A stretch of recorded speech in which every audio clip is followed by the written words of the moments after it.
7 o'clock. You guys ready for roll call? Citizens on patrol tonight? How are you all doing? Good. Thank you for coming tonight. My name is John Carmichael. I'm the Walpole Police Chief. And we have a couple of guests that are going to speak tonight, including myself. But we have Dr. Schuster. Where'd you go? Oh, there she is. And Dr. Hartman, who will be here in a little bit. And we also have Rachel Jackson, who's a school nurse up at Walpole High School, who is very well versed and understanding of the issues that we're facing right now. One quick thing is that the department, just because of the trend and the issues that we've been seeing here in Walpole, and it's not just unique to Walpole, it's happening all over the region, all over the country, with the issues with vaping, CBD products, all of the new trends that we're seeing.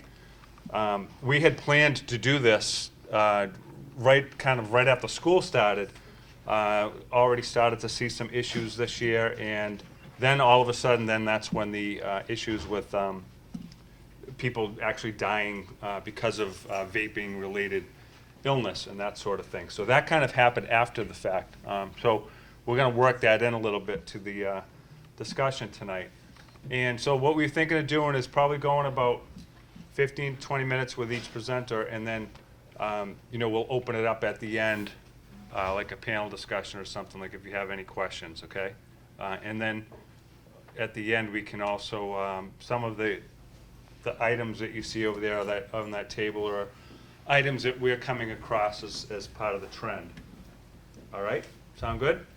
So I'll just read the quick bio for Dr. Schuster is a licensed clinical psychologist. She received her BA from the University of Maryland, College Park, and her PhD in clinical psychology from the University of Illinois at Chicago in 2014. Yes, I did just say Illinois. In graduate school, she funded by NIDA, National Research Service Award, to study the cognitive effects of cannabis and tobacco use among at-risk youth in young adults using ecological momentary assessments. Without further ado, Dr. Schuster. Yep, you're up first. So I'm a psychologist. I'm at Mass General and Harvard Medical School, and where my interests really rest are trying to understand the impact of early drug exposure on the developing brain. So I really focus on kind of the adolescent, young adult period, and I'm really interested in understanding how exposure to, and I've really focused on nicotine and cannabis, has been my bread and butter work, how it impacts kids' ability to engage in the classroom, and their ability to cope and deal with changing moods and changing environments. So I'm sure I don't need to convince anyone here that cannabis and nicotine have kind of taken us all by storm. The landscape around these two drugs have changed dramatically and very quickly. So what I want to talk to you about, I'm going to be presenting largely on cannabis. A lot of what I'll say can apply to both.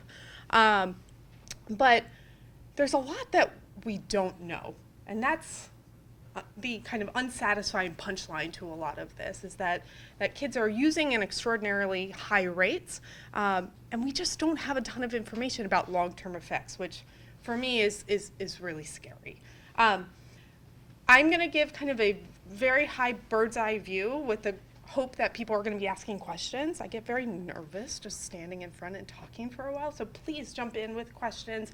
I'm happy to answer as we go along, so long as that's okay to everyone else, okay? All right, cool. So I'm going to try to summarize what we know and what we don't know in just kind of 8 key points. 1, teen use is common, right? I'm sure this is probably the most obvious slide that you will see this evening. This is the most recent data from NIDA, from the Monitoring the Future survey, which comes out every 2 years. That shows about 36% of kids have used, 12th graders have used marijuana in the last year. And that about 1 in 5 would be qualified as a current user, meaning that they've used in the past month. And about 6% of kids use daily, okay? I can share some information that so we're doing surveys across the greater Boston area, and in terms of kind of Walpole specific stats, we're seeing about 7% of kids are using weekly or more. So just slightly higher than the national averages, but not too far off. These data, I want you to interpret with some caution. However, for me, these were hair-raising, so I feel like I need to present them. So I do all school-based work, okay? So we go into schools across the greater Boston area. We do screenings, surveys, try to get a lay of the land in terms of what's level of use, and then we enroll kids into more active protocols where I'll tell you about that in a second. The school where I've been the longest, we had the opportunity to look at changes over time, pre-legalization and post-legalization. This is one school. However, I will tell you, when you look at data that aggregate across multiple schools, they don't look any different from this. And what you'll see is that, so legalization happened in 2016. We've seen a 90% increase in kids reporting past 90-day use. A 120% increase in weekly users since from pre-legalization to this was last year. A 400% increase in kids using daily. Okay. When I first presented this study to one of the school board committees, actually this particular school board committee, they said, please don't take pot away because it's going to kids are going to start drinking more, right? The common kind of substitution hypothesis, right? That if they're using pot, they're not doing other stuff. Unfortunately, that's not what we're seeing, right? We're seeing that as rates of marijuana use are going up, so are rates of other substances, including alcohol. So unfortunately, that hypothesis is not bearing out in local data. Did I see a question? No, I was just hoping for one. Okay, good. When we parse this data out even further, we're able to see really sensitive periods where this increase might be most pronounced. Any guesses in terms of which grades are have been most sensitive to the increase in availability that came with legalization? Guesses? Yeah. Yeah, 9th or 10th. Yeah, it is exactly it. It's that transition between 9th and 10th grade. Any thoughts about why? We didn't test this, I just have hypotheses about why that might be the case. Entering into the high school? Entering into high school, peer pressure. What's this other huge thing that happens? Driving, right? That's one of the big things that's really sticking out to me. So these kids are having greater mobility, kind of pushing from parents a little bit more, joining JV and varsity sports teams, starting to affiliate with older peers.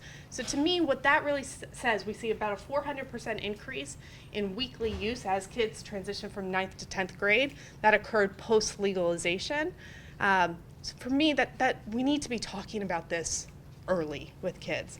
We're seeing that patterns of use really stabilize around 11th or 12th grade, okay? So that's not the time where we should be doing prevention work. Prevention work needs to start in middle school, needs to start in early high school. Intervention work is starting later, okay? Second key point, okay? This is, talking about marijuana and nicotine is really complicated and really tricky with kids right now, because the way that kids are using, their brains are not the same as an adult brain, okay? So your brain develops in a back to front direction, with the front part of your brain really last to come online. Any guesses in terms of when your brain is fully developed? 25, okay, you guys have done your homework. Right? So, hearing about 50-year-old adults who are using marijuana for medical intentions just is not the same thing as a 15-year-old kid using to get high, right? Because their brain is still developing, and their brain is developing in regions that are particularly vulnerable to the effects of cannabis. So your prefrontal cortex, that same region that is last to come online, is really densely innervated with cannabinoid receptors, okay? So cannabis is preferentially targeting this region that is not fully developed during adolescence, and also this same region that is really critical for managing higher order cognitive functioning and emotional control, okay? Questions, good? All right, third point. We have known for decades that teen cannabis use is linked with poor cognitive functioning, poor academic performance, and psychiatric well-being. We've known this for a long time. This is not new, right? This is decades worth of research showing this. So just a few quick snapshots highlighting this point. So the first is with regard to addiction, okay? So this shows the capture rate, which means the number of individuals who ever try a substance who at some point in their life will go on to experience dependence. And what do I mean by dependence or addiction? I mean that they're using despite experiencing negative consequences in their life, okay? So some people will argue with me about whether or not this can even happen with cannabis, and it can. So the capture rate for cannabis is about 9% in the general population. So that among people who've ever tried cannabis, about 1 in 10 will at some point in their life have problems with dependence, will continue to use despite it interfering with their job or with their marriage or with their other obligations, okay? That number doubles when use is initiated during adolescence. So that capture rate jumps to about 17% among adolescent onset cannabis users. Again, kind of highlighting the fact that this might be a really vulnerable period for kids to initiate use. What about with cognition? So I'm a neuropsychologist. These types of slides are where I really geek out, right? So I'm really interested in understanding how cannabis use impacts kids' ability to engage in the classroom, to learn, to map down new information. And what we see is that, so first, hallmark deficit with cannabis use. Guesses? What's the primary kind of cognitive dysfunction that we see with cannabis users? Short-term memory. Short-term memory, right? So when we really pull that apart, memory is a very complicated process, right? So it's not just memory isn't memory. You need to be attending to the information being presented. You need to map it down into long-term storage, and then you need to be able to retrieve it on test day, right? On demand. What we see with cannabis use is that cannabis users are less able to map down that information in the first place. It's not that they're having difficulty pulling it out on test day, it's that they're not getting it in the first place, not getting it in as efficiently in the first place. However, that deficit is only seen in early onset cannabis users. So in this slide here, what I'm showing you in the center are non-users, users who started using after age 17, and users who started using before age 17. Now the two user groups are absolutely identical in terms of their cumulative exposure. So the late onset users made up for lost time, right? They might even be heavier users because the amount that they've been exposed to over their life is the same amount, okay? And we only see this difficulty learning in those who started using earlier in adolescence. Yeah. Have you done any studies on, I know people like with ADHD and smaller frontal lobe. Yep. If that affects them even more. Yeah. Yeah, so it's a great question. It's a great question. So actually one of the grants that I'm running right now has a specific focus on ADHD because we know that kids with ADHD and kids with psychiatric vulnerabilities just in general are 5 times more likely to use marijuana and other substances, have greater difficulty stopping, more likely to have problems from use even at the same level of use, really kind of highlighting that this is an especially vulnerable group. There haven't been a ton of studies looking at whether the cognitive effects are magnified with ADHD. There have been with depression, and I'll show you some of those data in a second. I have no reason to believe that cannabis use is going to be doing kids with cognitive vulnerabilities any benefit. Let me reframe that. Cannabis use, as kids are typically using it, meaning high potency THC products, are unlikely to be doing kids any benefit with regard to their cognitive functioning. Okay? Particularly with ADHD, the cognitive profile of ADHD and the cognitive profile of marijuana use kind of overlap. So my suspicion is that you're going to get this additive negative impact on functioning. Other questions about that? We also see this double hit with regard to age of onset and level of use with regard to mood functioning as well. So this is looking at depression scores, and you see that there is this linear association between the amount of marijuana that somebody uses and how depressed, the number of depressive symptoms they endorse, and that relationship is most strong with earlier, younger users. Okay. So again, just really highlighting that there's this convergent evidence that's suggesting that marijuana use is may not impact people uniformly, right? Which makes this conversation really difficult, particularly in the context of medical marijuana. And there are being really good trials happening out there that are looking at applications of certain cannabinoids, not THC, not marijuana as most of our kids are using it, but cannabidiol, components of the cannabis plant that doesn't get somebody intoxicated.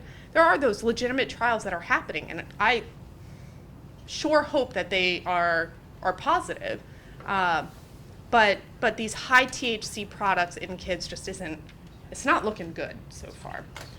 So one other way that we're studying this that really kind of suggests that there might be a negative causal effect of cannabis on cognitive functioning.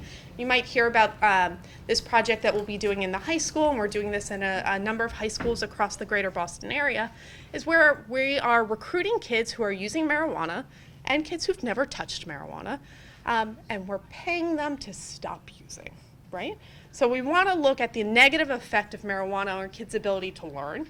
We can't get kids to start using the drug, but we can take it away, right? So to the extent to which marijuana is negatively impacting their ability to learn, you'd expect to see improvement when they stop using, okay? So these are just some preliminary data from that trial that to me are just very convincing that marijuana, that these associations that we've seen for decades aren't just a product of common liability, that kids who had poor cognition before they started using marijuana are also the same kids who start using, but this is actually an effect of the drug itself, okay? So this is just showing that we're looking at THC levels over time, and that when, no big surprise here, but when you pay somebody to stop doing something, they stop doing it. So we're able to show that when you incentivize kids to stop using a drug, that we're able to confirm that they actually do. We have about 95% abstinence rates so far.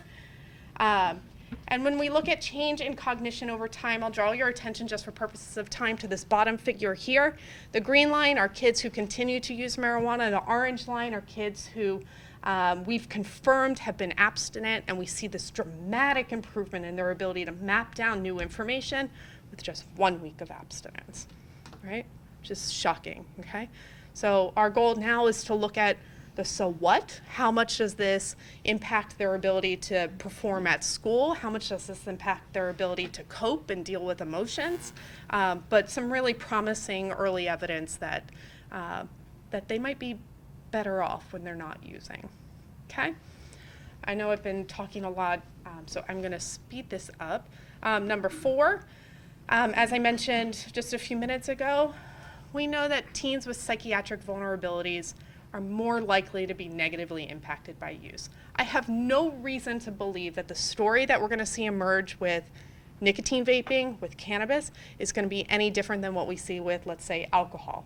Meaning that perhaps it's normative for many kids to experiment over the course of adolescence, but that there are going to be some kids who are really going to be negatively impacted by use. So we could think that kids with a history of depression, certainly kids with a history of psychotic illness in their family, kids with a history of anxiety, ADHD is one that I'm really concerned about, might be disproportionately impacted by use, which is not fair, but it is important for kids to be aware of what their vulnerabilities are. This is just some of the data that I mentioned before in terms of cognitive effects with comorbid depression and marijuana use. And we see that kids with both depression and marijuana use take a double hit, no pun intended, with respect to their ability to learn new information than kids with either one alone. Okay? 5, this is really critical. I hear from parents all the time, I smoked when I was younger and I'm fine. It's not that big of a deal, okay? Problem is, the drug that our kids are being exposed to now just is not the same drug that was on the street 20 years ago. Just isn't. We've seen almost a 20-fold increase in levels of THC over time, okay? At the same time, we've seen a decrease in CBD levels, which is what's typically studied with respect to potential medical applications. Those levels are being bred out, and THC levels are going up, okay? Just a quick anecdote. When I first became aware of dabbing, vaping, was one school that I was working with, not here, and we drug test all of the kids, and we look for quantitative levels of THC. How much THC is in their system, not just yes or no, is it there? And our tests cap at 500 nanograms per milliliter, okay? So to give you kind of a ballpark idea, kid is probably smoking every day, most days, if not multiple times a day, to be hitting that ceiling. And I had this kid continue to hit the ceiling even after a week of abstinence. I had to go back to our labs, change the way that we were running the labs, because I needed to know that precise number. He was using dabs, he was vaping THC. Once we got a more precise estimate, almost 4,000 nanograms per milliliter, right? This is not the same drug that we have data on from 20 years ago, right? This is just a much, much, much more potent drug. I had a kid come into the lab the other day who pulled out a purchased vape pen that said 94% THC on it, right? It's just extraordinary. Average THC in the 60s and 70s, ballpark guess? 1 to 2% THC. I have a kid come in saying that he's using 94% THC. No idea what the long-term effects are of that type of potent drug on the developing brain, okay? This is along the lines of, the purpose why we're all here today is novel forms of THC and nicotine delivery devices have just taken us all by storm. So kids are now able to use more discreetly. They're able to use throughout the day because it doesn't come with the same telltale signs that somebody is using as lighting, smoking a joint. Edibles have also become incredibly common and popular among kids. Kids are bringing them to school, packing them for lunch. I heard the other day someone brought marijuana-infused baked ziti to lunch, which is almost impressive that they could come up with that recipe, but no. But seriously though, there's a lot of education that needs to happen around these novel forms of THC delivery, like for edibles, right? How long after you smoke or vape do you feel the effects of THC? Right away, right? Quickly crosses the blood-brain barrier. What about with edibles? At least an hour, about 1 to 2 hours. So what we're seeing with these novice users, kids who don't have a lot of experience with using, who are using edibles early in their cannabis using career, is that they're not aware that the way that you feel the effects when you ingest a drug versus when you inhale it are very, very different. So I have kids who, eat a brownie and don't feel anything because they know when they smoke they feel something right away. So they eat another brownie, still don't feel anything, and then they're like, this party sucks, and they drive home, right? And now you get scared because they feel the effects when they're halfway home, right? The other thing to educate them about not only are the pharmacokinetics of the drug, but also serving sizes, right? So what about a guess of you get a marijuana-infused soda? So that's a thing. Serving size for soda. It's a recommended serving size. About a shot glass, right? What about a cannabis-infused candy bar? Let's say it's cut like a Hershey's bar. What did you say? Okay, let's start with this. How many of you have opened up a Hershey's bar and eaten one square? Maybe I have no self-control, but I've never in my life done that, right?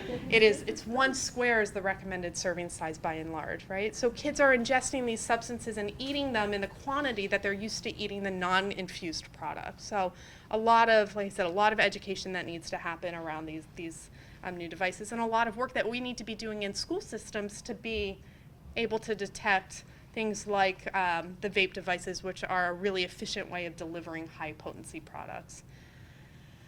This is all happening against a social backdrop that is increasingly permissive of use. Does everyone remember the sign in the middle here? I did not smile when I saw this, right? This is right when you get off the exit at Logan. Smile, Boston, weed is legal. With marketing that is specifically designed to target and entice young users, okay? And we've known this with every other legal substance on the planet, that these companies draw the majority of their products from addicting young users. So this is something that our kids are being exposed to, and it is our job to help them make sense of images like this, and in the context of, why it might be okay for some people to use, but it's probably not a smart idea for them to use. So with that, I'm going to wrap. I wrap almost every talk up with this because I just think this is very practical.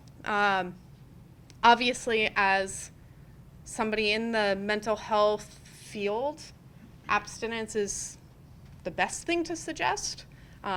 Also, as somebody with a kid and who's worked with teenagers my entire career, I know you're not going to get buy-in for that from the majority of kids. So what are some other things that you might be able to suggest to your kids, your students, that might help move the needle enough to make a difference, right? And for me, just getting a little bit of traction is the way that you start this conversation, because with every little bit of traction, it gives you the opportunity to reflect and make further tweaks.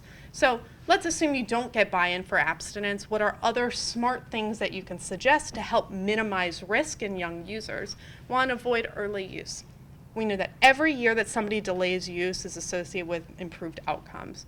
If somebody has already started using, can you get buy-in for somebody to delay using regularly? So maybe they're using once a week now. Can you get them to buy in that they're not going to start using every day? At least for a little bit of time, right? Give them time for their brain to develop. If they're going to use, can they avoid high THC strains? A lot of people ask, how do they know this? What these are. Kids, I promise you, kids know what the good weed is, right? This is the good stuff. Avoid synthetic cannabis. We didn't talk about that here. I'm not sure how much that has been an issue in Walpole. This is a hard and fast, clear-cut, line. You can die from using synthetic products. It's associated with respiratory depression. There's no negotiation here. You really do want to get kids buying into using synthetics.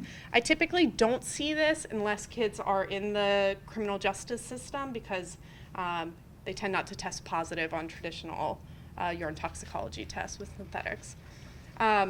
Avoid combustibles, which is kind of an interesting thing for us to think about here. We know that inhaling smoke is not good for your lungs, yet that needs to be, I almost wish I took this off here, because now the alternative to this is vapor, which we know right now is not something that we want to be encouraging kids to do as a safe alternative. Breathe. So, kids will hold their breath when they're using. That just results in a faster delivery to the brain. Avoiding excess, obviously. So if you can get buy-in for kids, if kids are using every day, can you get them to agree that they're not using at school? Can you get them to agree that maybe they're only using on the weekends? Again, any way that you can move the needle towards reduced use or safer use you're doing good work. Stay off the road. If your son or daughter or student tells you they're a better driver when they're high, they're not. There is all of the data suggests otherwise, particularly if they're young novice drivers, right? It poses a big problem for folks enforcing this. It poses an even more dangerous problem for folks who are sharing the road with drivers. So there's a lot that we can do. We have done a really good job as parents to make it safe for kids to call if they don't have a sober ride home, that does not just that is not limited to alcohol. So if we can make it okay that if they've decided to use or that their ride home is high, that they won't get punished if they call for a ride home, we've done good work. Be aware of your vulnerabilities. So again, it's I don't think that this impact is going to be uniform across all individuals and even among all adolescents. So if they have a history of psychiatric illness, this is probably a more high-risk behavior than kids without those vulnerabilities. And then to minimize your risk factors. So how much, how many of these can you get buy-in together to move the needle towards reduced harm? Okay. So with that, I will shut up. I realize I took a lot more than 15 minutes, but please reach out to me if you have any questions, if you want to talk about any cases, or you just want to talk about the science. I can do that all day long. But please don't be a stranger. I love talking about this, and I'm happy to help in any way that I can. And if there are any questions now, I'm happy to take them. Otherwise, I can take them at the end as well. Yeah. How are you able to get your participants, Mm-hmm. ethically I'm talking, did that happen? In terms of how are we able to recruit them, or how are we able to get them abstinent?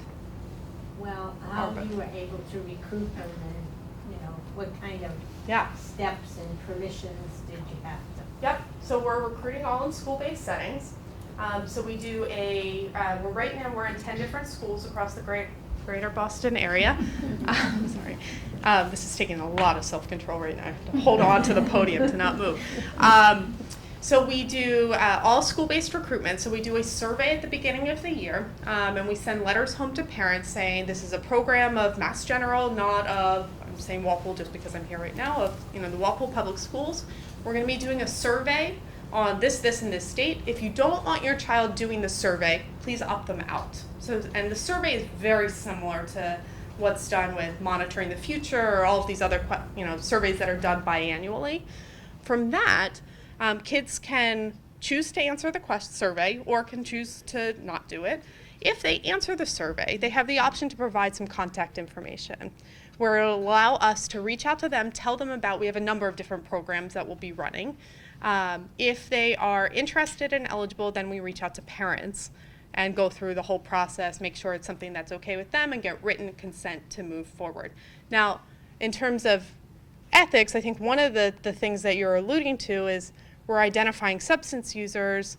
Are we outing them to the community, to their parents? So one of the key things for our projects is that we recruit non-users as well, and an equal number of non-users. So that way I can look at Principal Imbush in the back and say, just because you see me with a kid does not mean they do A, B, or C. So the studies are exactly the same if they use drugs or not use drugs, which has been a really, I think, even for our kids who aren't using substances, we're seeing just a remarkably high rate of mental health issues. So it gives us a lot of opportunity to talk to the kids and give them referrals if needed. And we do a really kind of comprehensive workup at the beginning. But yeah. Other questions? Yeah. This is a loaded question, but just a succinct answer if you Okay. can. What is in your professional opinion, or have you done any studies about cannabis being a gateway to other more serious drug use? Yeah, okay. The technical answer, so the technical gateway response is that when somebody's exposed to a drug, it makes other drugs more rewarding, right? That's the kind of old rat model studies. There is some preliminary evidence that is true with cannabis, which was very controversial until a little while ago, that mice, at least, when you expose them to cannabis first, and then you expose them to, let's say, cocaine, the animals who were exposed to cannabis press a lever for cocaine a lot more, right? So I think on a neurobiologic level, especially with high THC strains, there is some reason to think that this might be a gateway in the most technical sense. Absolutely from the more colloquial sense, that we know that kids who use one drug are more likely to be exposed to peers who are using other drugs, and therefore increase the likelihood that they're going to experiment. If you ask any substance user, experienced substance user, where they started the vast majority of them will tell you that cannabis was very early in their trajectory of use. So, will it be that for everyone? Absolutely not, but certainly for a non-insignificant portion. That was not a brief answer, sorry. We're gonna have some questions at the end. Yeah. Thank you.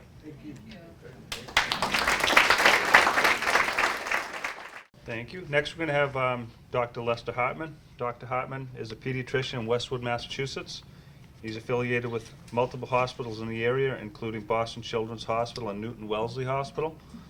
He received his medical degree from Louisiana State University School of Medicine in New Orleans, and and has been in practice for more than 20 years. Dr. Hartman. Thank you all. I've been in practice 33 years, a little old. I went back to Harvard School of Public Health and got my master's in public health. That's, looks good. Now that's the good one. All right. So, just want to ask a few questions in the beginning. And I trained at Children's Boston Medical Center and then got my MPH. Like I said, I was the oldest guy. What age can you rent a car? 25. Why not 18? Aren't you an adult then? Okay. No mother usually would say her 18-year-old, especially son, is an adult yet. Excuse me. Yes. Do you mind just Could I take a mic and carry it? yeah, sure. I'm hyperactive. I don't sit still very well. So.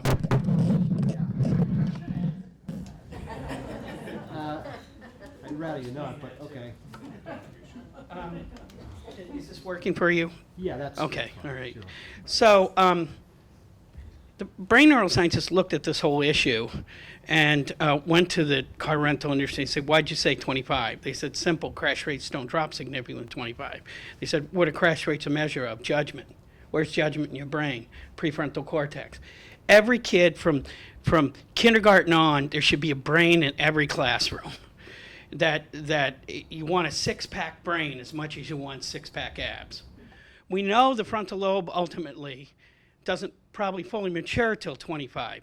So your daughter and son are impaired in their judgment, as you all were at that age, though we don't want to share our secrets with our kids, do we?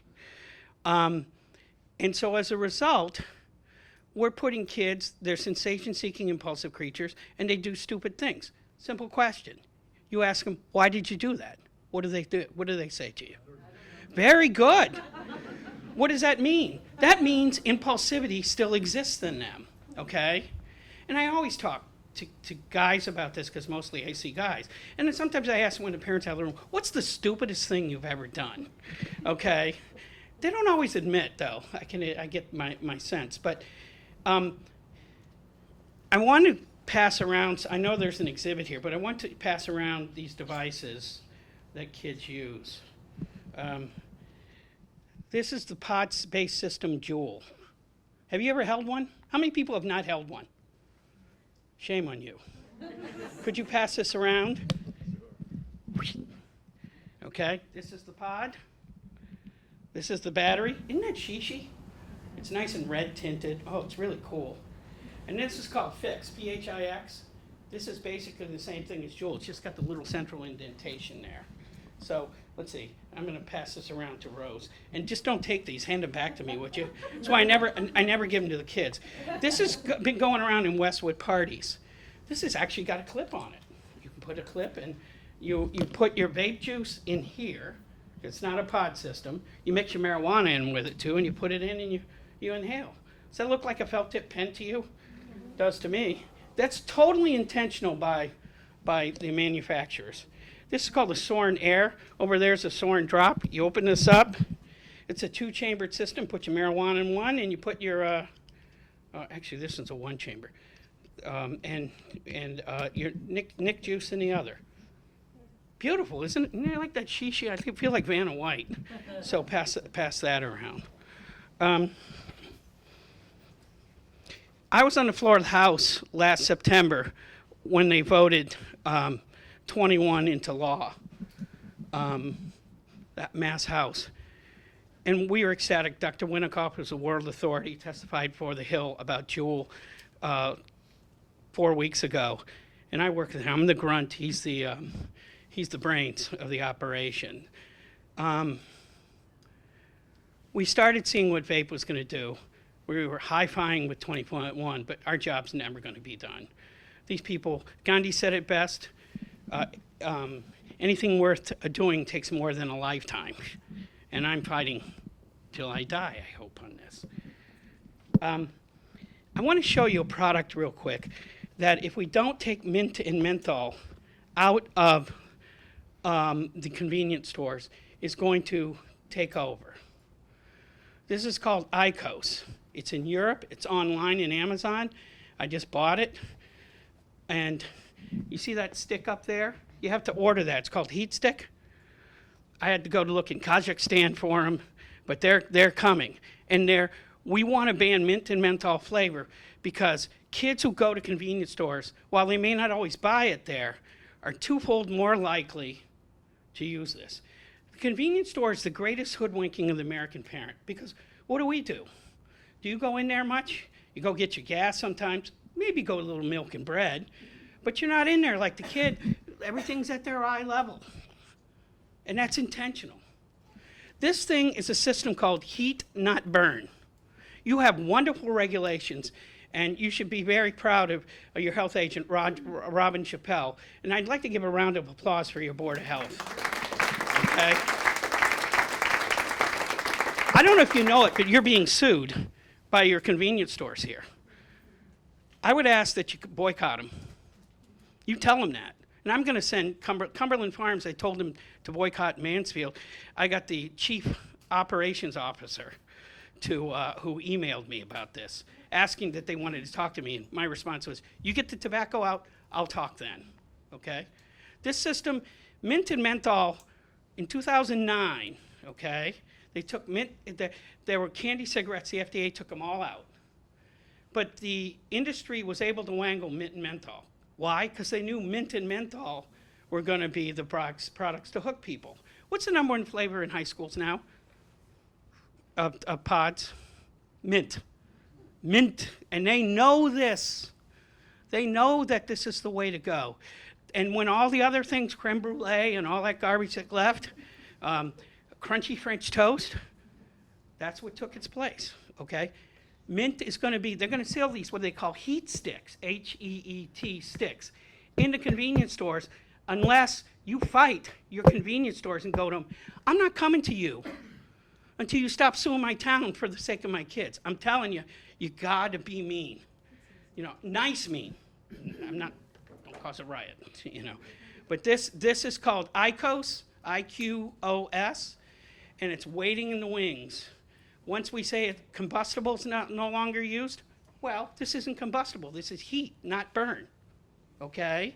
And that's how they're getting around a lot of these things now. So they're very smart. They're brilliant people that are doing this, but they're just, I don't know how they sleep at night.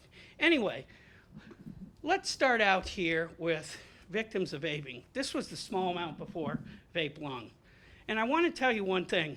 While vape-related diseases are a serious, serious problem, they ain't nothing compared to the long-term effects you're going to see from vaping. And I'll go through that with you, okay? How many people die a year from tobacco-related diseases? 500,000. It's the most preventable cause of death in America today. How many people have had a grandparent die from a tobacco-related disease? Cancer, any of that, okay? How about emphysema? How many people have had parents with emphysema? How many people have had parents with rheumatoid arthritis? That's associated with smoking, okay? How many people have had prostate cancer in their family? Breast cancer is associated too. So they're more than you think when you look at this, according to the Surgeon General. Matt Murphy, he calls this, and he's great to hear talk, the 11th finger. His Juul is his 11th finger. And he will tell you Juul is more potent and addictive than a cigarette. So when you look at a Juul pod, they advertise it's 59 milligrams per pod. When independent people took it, it's 70 milligrams. Why? They don't care. They want to addict you. So they're going to put more in, even though they call it that. The legal limit per pod in the European Union and Britain is 20 milligrams. We are 3.5 times higher than Britain is. How the heck they got away with that, I don't know. So I hear fathers say, well, we let teenagers experiment. Well, they're on to that experiment because the time between addiction, and correct me if I'm wrong on this, the time between experimentation and addiction has shortened, okay? Has shortened.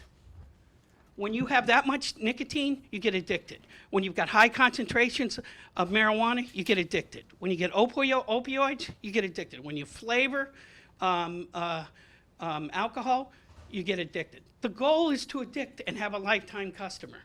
Remember, 90% of lifetime users of tobacco products, of nicotine products, began before the age of 18, 95. So when an old, fart says to me, because I'm an old fart, says to me, I have a right to choose. Well, you didn't have a right to choose at 15 when your brain was permanently rewired to addiction. How many people have quit smoking here? How many people have felt when they pass by somebody, it's like, oh, it smells so good. Does anybody? Oh, thank you. Impressive audience, because some people, because their brain is still wired to that. The craving is still there, all right? So in a sense, your brain was damaged, with it. So, I don't go for I have a right to do it. I just don't, I go to Board of Health meetings. I just won in Westwood today, fighting a lawyer for big vape and big tobacco that said they're only working for the convenience stores. Till they started promoting this in the middle of the meeting. I knew what the problem was. I've been to 175 Board of Health meetings for Tobacco 21 over 6.5 years. I'm now on my 15th, 16th meeting, and I've gone to 8 to 10 schools so far since June. And I can be a tough old bird in dealing with this. I need a favor from you all. We are fighting in the House right now with a bill, and if people could take out their cell phone and write this down, because I need your help in getting this passed. House Bill 4089, 4089. This is to regulate flavored products. This will take mint and menthol out of the convenience stores all over the state. It will also put them into 21 smoking bars. So you're not banning for adults, but you're getting it out of kids' vision, their visual fields. I need you to write Robert DeLeo, D-E-L-E-O, or not write, call. And you can go online and see him. Sorry, I had it with me and I forgot my phone. Robert DeLeo, Speaker of the House, and also, I'll give you a second, the Chairman of Ways and Means, Aaron Michlewitz, happy to spell it, M-I-C-H-L-E-W-I-T-Z. Call them and say, I fully support Bill 4089,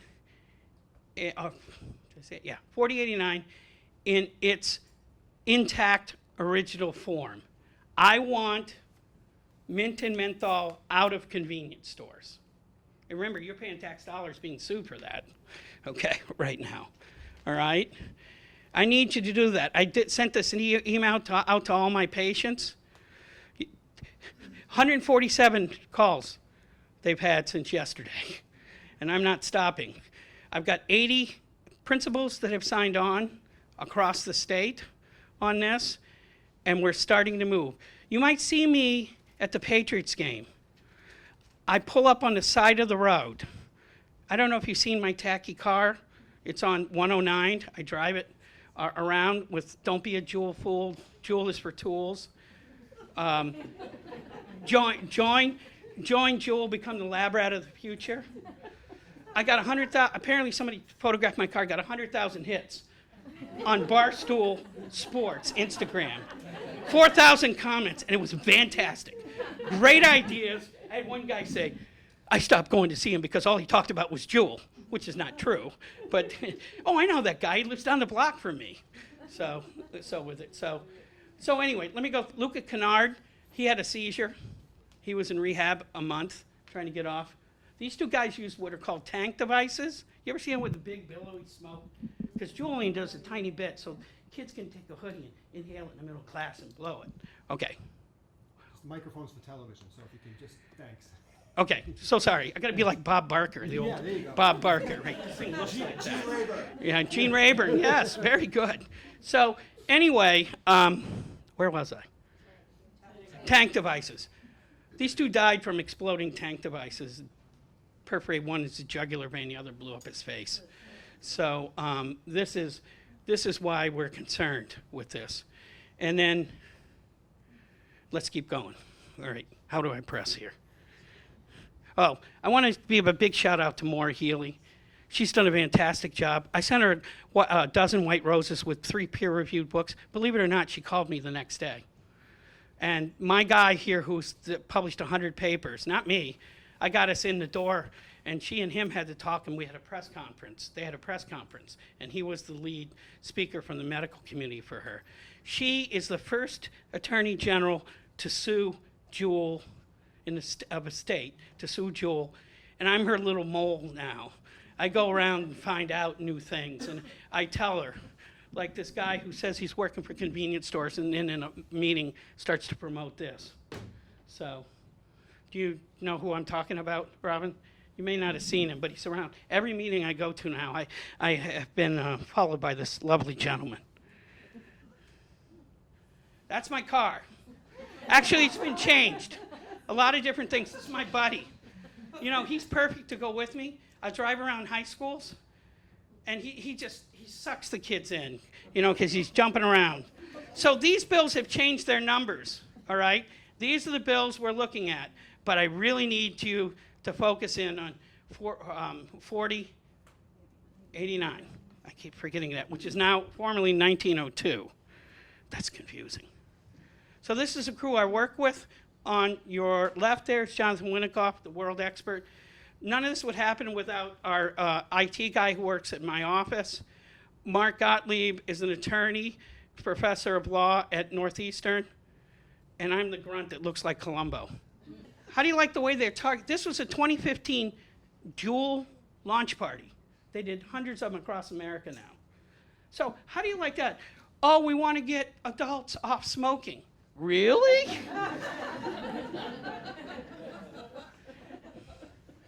And, by the way, ICOS, I just looked at their site. They're doing the same thing. They're not showing this to old farts like me. They're showing this to the young adults, you know? So, this is what the guy who just stepped down, while we are dedicated to our mission of helping adults switch off cigarettes, we are also incredibly focused on combating underage use. Really? That's the Seth Meyers line. So, Juul let the genie out of the bottle. And if you want to have a good time, get some popcorn and listen to 3 things. CNBC vaporizing in America. It's the best documentary I've seen so far. Secondly, 2 full wonderful hours of watching Juul get slammed by the House of Representatives and on the committee, the subcommittee, oversight subcommittee, with Mr. Monsine trying to get out of it. Oh, we let the genie out of the bottle. We're really sorry. You're not. So how do you like this? Audrey Hepburn, history is repeating itself. She died of colon cancer, probably related to her smoking. And Katy Perry using the Juul. And you got Leonardo DiCaprio, who's into this, all sorts of stuff. Remember this crew? 1994, who said that nicotine is not addictive? Ask every kid nowadays. They say nicotine's addictive. But you know what? They don't know what addiction means. They have to learn from a video. There's one called in Muse. That's a video of a little guy sitting on a person's back all day long. You need another, right? You need another hit. Get a hit. Get that from that guy over there. It's a real hoarse voice. So, and if I got time, I'll tell you about this Louisiana Cajun lawyer with these guys. So, a lot of these are also what I use with the kids, so I want you to get a sense of what I do with kids. 7.6 Gillette stadiums every year die, 500,000. And let me tell you this, 44,000 people die of smoking, of secondhand smoke per year. My nephew, who had near-miss SIDS episodes twice, now diffuses bombs for the Air Force. He lived with me 3.5 years. Talk about a wild man. Our family van took quite a hit. He went in, he started doing training in Florida for diffusing bombs. And I told him, he was married, he said, in the military, 1/3 of people smoke. He said, please don't smoke, please don't smoke, please don't smoke. He smoked. 2 months of age, his kid died of SIDS. Okay? And this is related to nicotine. Okay? I'll never forget him in his full dress blues carrying a white coffin this big to the grave. All right? See why I hate this stuff? My mother smoked. I have a clubfoot, if you don't know, it's ADHD, learning disabilities, and severe asthma, okay, as a kid. I was told I wouldn't make it past high school. I got into 6 medical schools. Not too shabby. My mother flew back. I grew up in New Orleans. That's why I say go Tigers. My mother flew back to Houston because we'd been there 1.5 years, and she told the principal, this is what my son's doing that you told me you couldn't do. So anyway, as I said before, the lifetime smoking issue here, and then addiction, that repetitive behavior, I'm sure you got that all explained far better than I will be able to. And also the interesting thing was the nicotine cocaine, which I found what you said with the marijuana. Somebody who uses nicotine is 3 times greater to get a cocaine addiction. But a person who's a cocaine addict is no higher in getting addicted to nicotine than the general population. That has some implications of, a pathway, with it. So these were the cigarettes, that were banned in 2009. Lime, Breeze, and all this stuff. And but they kept mint and menthol. So the first pivot to this was the cigarillo. You know what a cigarillo is? They call it a little cigar, but they inhale it, okay? And by legal definition, this is not a cigarette. It's a little longer, if you see, and a little heavier. They put wallboard gypsum in it to make it heavier. And that was the first angle. Creme brulee was there, Dutch chocolate, cognac, all these things to attract kids. And your stores had it. I saw it. Blueberry pie, in fact, the one in the center there had blueberry pie. It looked pretty good to me, So when all flavors are removed, kids would default to mint and menthol. And it takes 20% longer for a person on mentholated cigarettes to get off cigarettes. Black Lungs, Black Lives. Black Lives, Black Lungs. There's a phenomenal movie, if you ever want to see, seeing vans go out, passing little kids out cigarettes in the black community here and other places, and menthol was just marketed to them like heck. 98% of kids between 8 and 12 who start in the African American community start with mentholated cigarettes. So then came the Juul pod, as I said. And then the tanks are on your left, and the pod device down here, and the one in the third from the left. I've probably been juuling for, say, 6 months, maybe 5 months. I've been juuling for about online. a year and a half. You want to show kids? I've been juuling for probably about a year. It would hit me so fast. I'd get like such a big head rush. I'd take like a few hits and I'd be like, Yeah, I The get kids a tell buzz, me that. They get the which ones that is do it. It's the head pleasant. rush. That's why people get addicted to cigarettes, because they like the buzz. So, yeah, I like the buzz from the Juul. Well, in the beginning, it was amazing. Honestly, This I guy's feel like it's the heroin of e-cigarettes. At first, you would take a couple puffs, and then you would be like, "Whoa, I'm about to pass out. I feel lightheaded. It feels great." Now, I don't really know the difference between breathing and juuling. Isn't that scary? So this is the device. I'm going to keep going because I don't want to take too long with this. So there's no coincidence that the packaging looks like Apple. It's called the iPhone of e-cigarettes. Monsees and his guy Bowden in Stanford, they did this as a business project, make Juul, and one of them worked at Apple for a number of years. So the targets are kids, 8,000, no, it's 15,000 flavors now for kids. Number one choice in schools, mint. Mint, mint, mint. So we seem to have the science of ingesting food screwed up, and our kids just don't know it. Food is not meant for your lungs. Food is meant for your, very good. And propylene glycol, okay, is in this. So the dudes, I go to vape shops, and I kind of cover myself up, and I shake a little, and I take my children's ID off, and, hey, man, I'm trying to get this for my nephew. And, and the guy's going, yeah, right. And I talk to them, One day I parked my car in front, and I forgot about it. And the guy said to me, he was coming out, he was going back in his door, hey, did you see that car out there? I said, whoops, it's mine. And I kind of fessed up. But mango was the number one flavor, okay, until Juul voluntarily took it off the market. But they knew what they were doing because they knew mint would just replace it. So, now we're seeing all these vape-related lung diseases and have no idea, and everybody, oh, it's THC, it's vitamin E. We don't know what the hell it is. And yes, 80% of them are marijuana involved, but 20% aren't, okay? And Britain says this is the best stuff since sliced bread. Well, maybe that's true if we had the same dose of pods in this country. All the studies are useless from Britain to say with us that there's no harm. It's useless. There's emerging data that it's just as damaging. So don't assume that e-cigarettes are any safer physiologically than tobacco.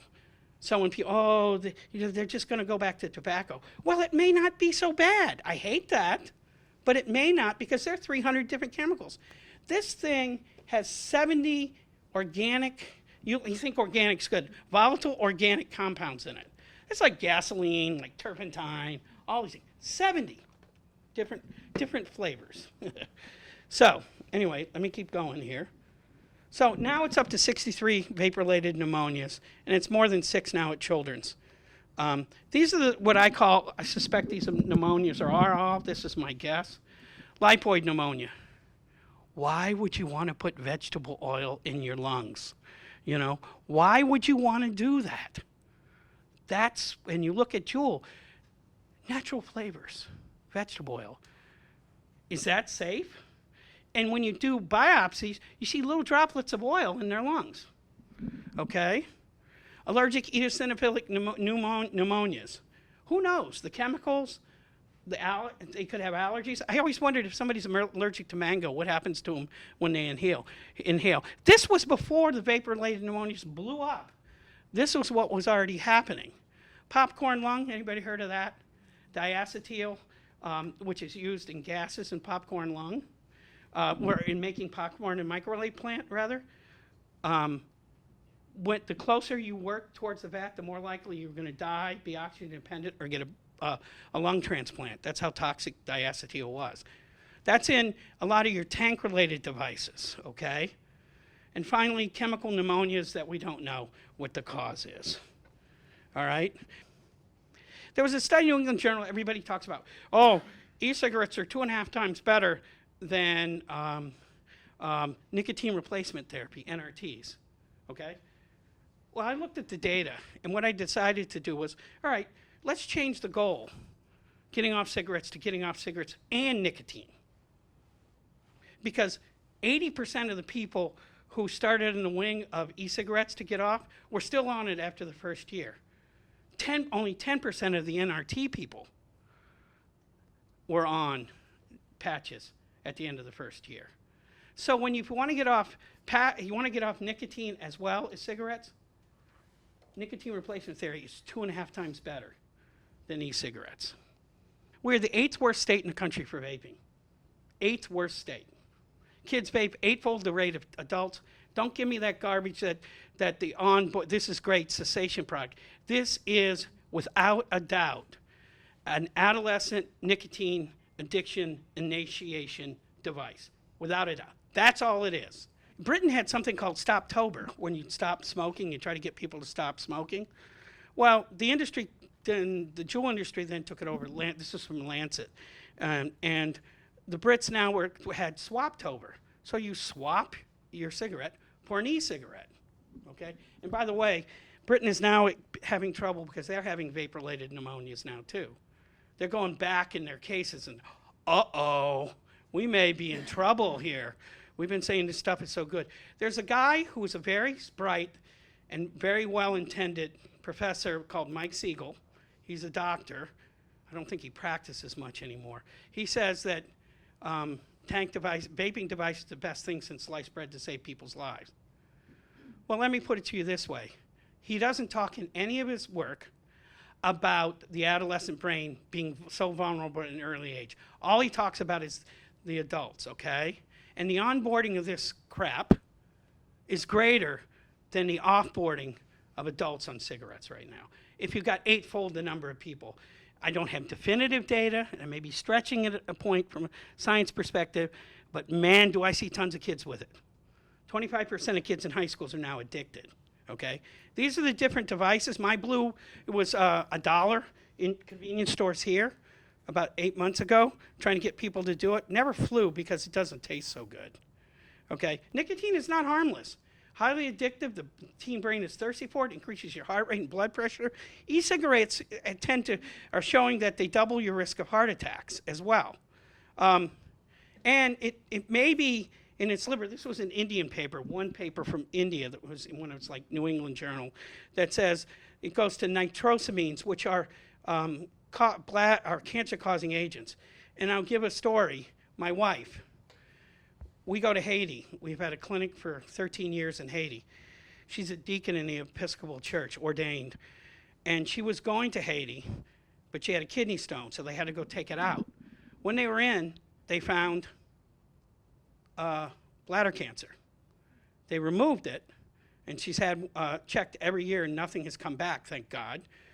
The only way we think she got it was, and there's good evidence of this, secondhand smoke. She inhaled from a 4-pack-a-day smoker the first 18 to 20 years of her life. Her father, okay, all right, with it. And ironically, the Institute of Medicine did a paper for the DOD, the Department of Defense, and found that nicotine causes brief night blindness. So imagine if your captain takes you out in the field, puffs a little bit, takes a few puffs, throws it down, and then takes off, and for 1 or 2 seconds may not see well. The other thing is, imagine if you're in battle and your captain is a big smoker and stops. Do you think his or her judgment is going to be great in battle when they have in their nicotine withdrawal? I don't think so. School performance dropping. Do you know what kids say? The kids who don't juul, for example, have told me, I can't go to parties unless I juul. Wow, that's great. Then the kids, have you heard of kids who don't drink any fluids in the morning? This was told to me by a principal, because they're scared to death to go in the bathroom, that they're going to be implicated with all those other kids, you know? So they don't pee. They're dehydrated when you go to school. Boy, you can really learn well with that, you know? Exacerbate mood disorders. There's effects on your DNA that may proliferate carcinogens. I can't explain the genetics of all this. I have a toxicogeneticist I'm working with. But okay, while these may be okay for your stomach, they're not for your lungs. You know, natural fruit flavors, aldehydes, diacetyls, propylene glycol. Hey, dude, you know, you can put it in your this is what a guy said to me. You can put it in your stomach, so it must be okay for your lungs. And when this stuff gets hot enough, it goes to formaldehyde, which is a carcinogen, and acetaldehyde. Vegetable oil, natural oils, and this is the killer, benzoic acid. That can go to benzene, which is a well-known carcinogen. And it also reduces the pH of the nicotine and the particles of vape, small enough that it has a more rapid rise in the bloodstream of nicotine, and that's that big head rush that kids get that don't necessarily get with nicotine cigarettes. As I said, those are the 2 types. So this is what I tell kids. This is my kid's picture. You want a six-pack abs? Don't you want a six-pack brain too? So these are bronchoscopies of a non-smoker, a vapor that's red, and a yucky smoker one with the mucus in it. So I gross kids out with all of these things. I show them a hemorrhagic stroke, with blood into the brain, the slice. I show cleft lip and palate, the teratogens that are well known. The one that kills them is the vape tongue. You know, oh, I'm going to be kissed by somebody who's got a vape tongue. Up on the right is popcorn lung, and the bottom one there is a heart attack. The middle one is a kid with a club foot. My mother smoked and I had a club foot. May be related, may not. It's not clear, but the Surgeon General report says there's no clear evidence yet, but I never even knew that association till I read that. Do you want to be a lab rat? You know, interesting, kids don't know what a guinea pig is as far as research. They know lab rat. But anyway, this is Matt Murphy. This is Luca Kennard. This is the fellow, sadly, who died. This is the other fellow. So here's some stuff. How many people use Instagram? So a few. We got to start using Instagram, people. We got to get into where these kids are getting all this information. Jewel used Instagram magnificently. And also, they put their stuff on homework apps. Your kid gets a homework app? Buy Jewel! Okay, predictions for the future. Give it 10 years and people will be using cigarettes to quit juuling. I think that's true. I quit juuling a little over a month ago and I'm still feeling withdrawals. So there are more in there, but I can't believe how hard it is to quit the Juul. I'm not quitting, but just thinking about it makes me anxious. I quit Juul, and I just wanted to let everybody know because it was hard. Laugh out loud. So, Juul's spoken message you'll hear, and you'll hear this. I hear this from lawyers I deal with. I hear from the convenience store president of the association. Oh, it's meant for harm reduction. No, it isn't. It's meant for adolescent addiction. It's all for profit. Any literature that comes out from studies that come out are biased because they're funded by the tobacco industry. Whenever you see a study, if it says it's been funded by Philip Morris or anybody, don't trust it. So, the FDA announced a plan for temporarily removing e-cigarettes, not mint and menthol cigarettes, but e-cigarettes and nicotine pods from the market. That has not happened. The president mentioned it, but none of this has followed through. And FDA said Juul can come back in 2020 because it never went to the FDA and submitted its studies on its safety. It just did it. And now they're making him do that instead of shutting him down, in my opinion. They're giving him a second chance. All right? Juul, the average Juul employee, when $12.3 billion was bought out a third of Juul's stock, Altria, each person got $1.3 million bonus. So I use this on kids a little bit. You know, 6 Taylor Swift tickets, 3 front row seats to the Bruins. That's how much you spend per year if you do a pod a day. Yeah, vitamins, Cialis, your ED drug, is vaped. Essential oils, Adderall. These are dab pens that they then go to, which is graduate to marijuana with it. I've seen some high school lacrosse teams smoke before they play. This is an initiative. If you have a kid with this is quitting.com or become an X.org. These are quitting protocols because we have no evidence yet. My practice is joined with Children's with a $5 million grant to start working on. We have a social worker half-time who will be dealing with substance abuse kids. Our big things are going to be nicotine, alcohol, marijuana. If you drink beer, you know, you have a fair number of beer on weekends, and your kid's smoking marijuana, and they say, you can't drive, they're right. Because while marijuana is risky to drive, you're more risky to get from alcohol. I did one thing on my wife. She wanted to do it. How many glasses of wine do you think it takes to get you drunk? What you would perceive as drunk? How many? 3? 2. It's 2. And in other countries, if you blow any alcohol, you're arrested. Okay? in America, 2 glasses of wine. So if you're going to your book group and you're having your wine, okay, or don't do it. Drink 1 at best, but even avoid. Because we can see that your reflexes are impaired even though you don't say it is, just like marijuana. So the kids say, oh, I drive better when I'm high. I've heard that before, you know, and that's insane. So you have to set the example, you know. My favorite hero is Albert Schweitzer, which most of you are probably too young to know. He was a physician, theologian, an organ builder, and an world expert on Bach.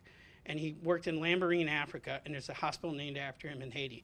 He said, and I love to picture him, his pet pelican walked behind him on the beach. He said, example is just not one way to affect change. It is the only way. I repeat that. And examples are not, example is not just one way to affect change. It is the only way. So if do as I say, not as I do, doesn't fly. My mother was an alcoholic. I finished medical school. I was at Children's in my residency. I stopped. I haven't picked up alcohol for 30 years. Just me, you know. It's up to you.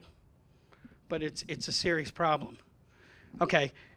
We are fighting. We have 160 towns that have banned now, 165 towns that have banned flavors except mint and menthol. And I'm working on that. 15 towns. Of the 15 towns, 6 of them, of which 4 of them were mine, are being sued. Okay? Boycott them. And don't let your kids go there either. Boycott them. Let them know what you know and boycott them. Do I look a little angry? What to do nationally? These guys have failed us. 2017, the FDA took out, you have to start regulating in 2018 e-cigarettes. They delayed it till 2022. That was an administration decision at the time, and American Academy of Pediatrics and American Lung Association, American Heart Association, and American Cancer Society all sued the FDA and won to push it back to 2020 at least. Because all that's going to do is give us a generation of addiction. And since the FDA has failed, we need to do it at the state and the local level, okay? And that's where we're working.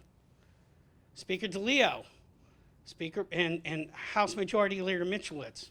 All right, email or call. Keep your eye on the ball. Juul, okay? All these products, all these vaping-related diseases are going to go away. They're going to figure it out, okay? And people say, oh, then it's all done. No, no, no. There are mice studies showing that chronic use of this stuff, and this was from West Virginia, coal country. You know, this is big tobacco.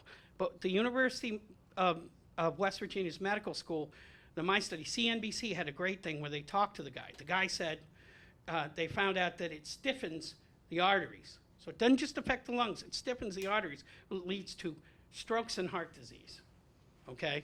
So, and we're gonna get new things like these other pneumonias. They're new. So, and you know, remember, Juul can't justify itself by saying, well, it was just a bad batch of heroin. It's bad. Pods are bad. You know, you give them the device, you give them the gun, they buy the bullets. And that's what they're doing. And we're gonna see vaping-related, nicotine-related diseases in about 30 years. So while this other stuff is happening now, it's gonna be years before we see what this stuff does. And it has never gone through FDA safety analysis.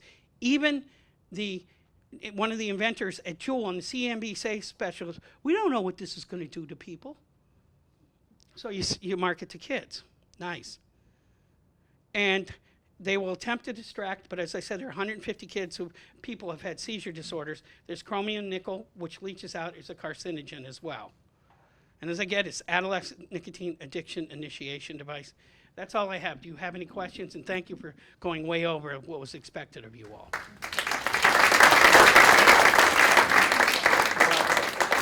I know people run long nights, so I apologize, but any questions? I'm happy to go to schools. I talk all the time. I talk too much. Yes, sir. So I know that with smoking is secondhand smoke, and I get into this argument with my 18-year-old, so I've limited control over it now anyways, where I know that the kids will be vaping in her car. And I told her, I said, when I was a kid, I wouldn't let anyone smoke in my car. Why are you letting this? And she goes, well, secondhand smoke's bad. Secondhand vaping, there's nothing wrong with it. Secondhand vape is terrible. Have you heard of third-hand smoke? This is Dr. Winnicott. It's when your car smells of tobacco, your kid goes in it, but nobody's smoking, but it still has the particulate matter. When you sit on that seat, whoosh, all those microparticles go up, and we are going to find deaths from third-hand smoke. Okay, that's number one part. Number two, this has oil in it. Okay, so it coats your surface of everything with oil. You got a baby at home that's got lead, cadmium in it, and the baby crawls around, and what do they put their hands? In their mouth. And they're getting 20-fold the amount that you or I would get of nicotine and these other products. So this is toxic. A half a teaspoon of nicotine juice killed a 2-year-old in Fort Plains, New York. When they had the gall of not putting child protector caps on these things, they had a 20-fold increase in nicotine overdose visits to the emergency room with children until the federal law had to be passed to put child protector caps on. Anything else? I suspect people want to go. I'll stay up here for a minute if anybody has any questions. And thank you for listening. Not a very well-known fact, but Dr. Hartman and Buttons are actually the inspiration of Officer Hart and Rebel.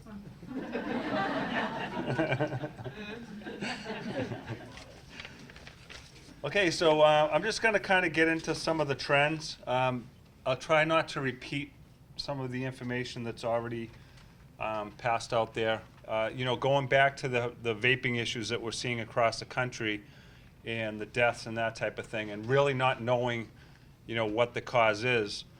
I know the vitamin E acetate was something that came up, and that's primarily because that is one of the additives that's in most of the vape pens that are out there on the vaping products. But when you think of the THC and the THC issue coming into play, mold, fungus, bacteria, chemicals, pesticides, a lot of other materials and dangerous things that are added to butane, honey oil, or THC oils that people are now consuming. And I know a lot of the blame has been targeted at just the illicit side of the market. But in reality, the first 2 deaths that took place in Oregon were deaths that originated from legal avenues, legal medical marijuana dispensaries. There's other information out there from some of the dispensaries out in Colorado that they don't know how much of it's contaminated. They really don't know what's in it. Here in Massachusetts, we do. Our dispensaries, it's all tested and everything has to go through the lab. But there are other processes out there that take place where they can clean some of the product using alcohol, or and a lot of the solvent-based, the extractions using gases and that kind of thing, they can still do that on contaminated product. So there's a lot of issues that they're going to have to look at federally and statewide as far as how is this, where is this originating from, what's causing these deaths. One quote I like to use a lot is "predictable is preventable," and I can just tell you that several years back I went out to Colorado with the Special Senate Marijuana Committee, and I came back with a lot of knowledge about what was going on in Colorado and what the impacts that they were seeing out there. That was, and when I brought back some of that information, hoping to sway some of the way that things happened here, my big issue was exactly everything we've been talking about here tonight, and it's been our youth and trying to protect our youth. Because if you look at initiation to any type of drug use, initiation happens between 11 years old and 21 years of age. People don't start using drugs at 25 or 30 years old. And that was one of the big things coming back. and talking about what they were seeing out there in Colorado, and being able to say, hey, look at this is what's happening. We can prevent our kids from initiating to drugs early on. We can prevent their that young age of onset. We can prevent all the advertising and the trends that are just so much different right now today than it was just 2 years ago here in Walpole. Completely different. Perception of harm being a very big and significant factor. We are telling our kids every single day now, and I trust me, I hear it because I'm a member of the Cannabis Advisory Board here in Massachusetts. I'm a member of the Special Commission on Operating Under the Influence at the state level, and when I speak up and when I speak to these issues, there's a lot of pushback from the other side, right? That's, stop being a fearmonger, stop, it's safe, it's safer than alcohol, it's safe, and it's that might be the case with some people, but it's certainly not for our youth. It is not safe for, as you heard today, for our youth to be initiating to marijuana, especially the products that they're seeing now at young ages, and setting themselves up for that trajectory, those behavioral things that occur with a kid, and send them on that path, to other drugs. I know gateway, the gateway theory or whatever was brought up tonight. It's not so much that every kid that uses drugs or alcohol at a young age are going to become drug addicts later on in life. But that age of onset, they're initiating to drugs in and of itself certainly does weigh into, having future consequences because of it if they're starting at a young age. And perception of harm being a big issue. This goes back to 1975, monitoring the future surveys. And you can see that when we tell our kids that something is not dangerous, it's not harmful to them, their perception of harm is lowered, and when that happens, use rates can increase. And when we tell our kids, and we have programs that say it is not good and this is why, those use rates can go down. And that's been, as you can see, very evident for many, many years. So we have to continue to send that message along to our kids. Despite the fact that these drugs are illegal here in Massachusetts, it doesn't equate to being safe, especially for our kids. And a lot of both doctors tonight mentioning some of the stuff with the industries, right? The industries depend on their future through our kids. That's how they exist, and that's how they have to exist. They have to connect and tie in with our kids between that 11 and 21-year-old initiation stage, because they don't care about what happens when they're older than that. They want to get them now and get them hooked on it, so that they can continue to get them. This is just, I could print 1 million of these. All right. And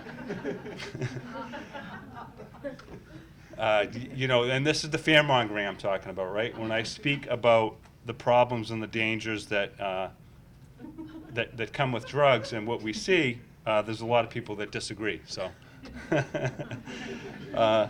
scope of the problem, and I have thick skin, so don't worry. I sleep well at night. Sometimes I actually like the fact that I tee them off a little bit. So the scope of the vaping problem, right? Now, we're focusing back on Walpole and what we've been seeing, and vape products being confiscated at school. Sometimes, where do you think, the second one, where do you think most of them we're finding are in a motor vehicle, right? Where are kids going to use it? They can't, probably use it at home because they're probably going to be detected. So they're using it in motor vehicles. Is Officer Haber still here? And we also heard the comments about, marijuana products, that people drive better when they're high. It's not an impairing substance. Nothing's further from the truth. It certainly diminishes their capacity to drive. All right. Impairs motor function. It slows their reaction time. And, these are vital things, obviously, to operate a motor vehicle. Those are critical tasks that are needed. Reduces their attentiveness, so they're not paying attention when they're driving down the road. And so these are very important issues for us because last school year, we did see an increase in the amount of kids that we were stopping. It might have been a suspicious car or two cars meeting up or whatever it was. We'd make a motor vehicle stop, and then we would find out that they were using vape products, usually the THC carts like you see. And that's very concerning.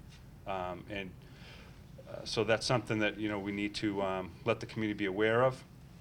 Juul pods in Plainview, I know I even stopped one motor vehicle myself where, you know, you remember those days when if you knew somebody that smoked and they stuck all the cigarettes in the ashtray, the butts, and they're all like hanging out. You remember those days? Like, well, this here was different. The Juul pods were all over the floor. I mean, hundreds of them were covering the back and the front floor of the car. And I was really like, wow, how does he go home and like his parents don't see that? But the thing is, you know, they might not know what it is because they do, you know, they do resemble like the USB port, right? So at that time, this is early on when we start seeing that trend that maybe they had any idea that, you know, what that was. So the parents appreciated my call.